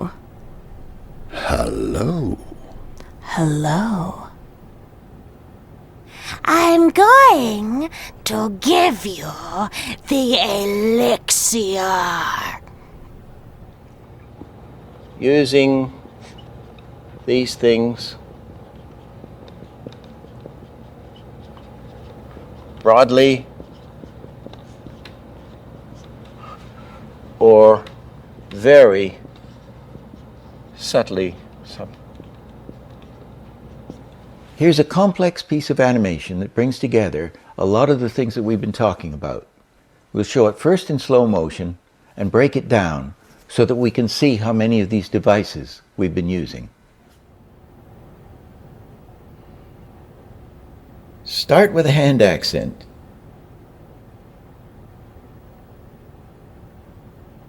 A big wind-up anticipation using breaking joints.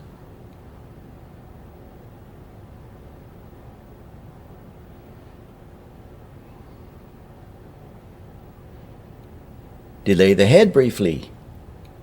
Another anticipation using a stagger vibration followed by elongated in-betweens. Then a run on fours.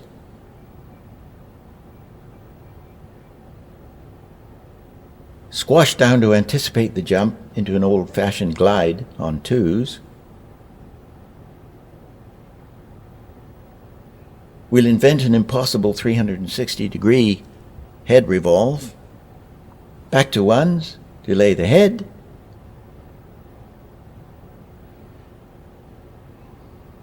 she skips.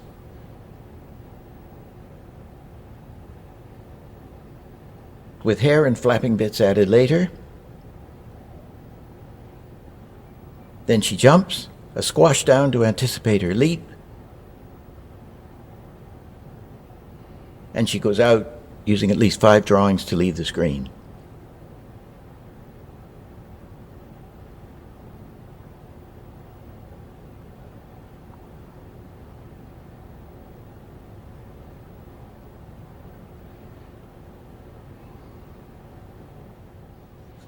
So this is the sort of review of 60 years of how long this has been going on, from the 20s till now, 80 years of information. And I just stress this method of working, I think. And of course you test it, my goodness. I'm here as an authority, but I mean, I have big problems with authority. If I'm wrong on all this stuff, and there may be things that are not quite right, test them, isn't it? Williams is wrong. But these are the things that I've found in 30 to 40, was it 40 years? It's been 40 years to be true and reliable. And you're on the firing line, and as you get this stuff into the bloodstream, so it's coagulated, and it'll drop in as you go. You know, or a year from now, a lot of this stuff, as it certainly happened with me, it seemed an awful mouthful at the time, or headful, and then the stuff would just gradually click into place. And there really isn't any more. That's all I know. The rest is the 100th trick. The rest is talent. And one of the last class we did in New York, a woman came up to me and said, "Well, that was marvelous. This thing is terrific. And would you now do another class where you really do the sophisticated things? You know, like." And I said, "There isn't any more. That's it. I don't know anymore. I mean, some more details, some more examples, but that's it. That was it." And she said, "Oh, well, then you better give us a class to show us how to put it all together." And I said, "No. You put it all together. That's your job. Here's the elements. Here's all the things you're going to put in the stew. Put them in your stew, and stew them your way. And if you don't like them, take them out. But this is the best. This is the stuff that I know, and that's all of it. And so, thank you very much."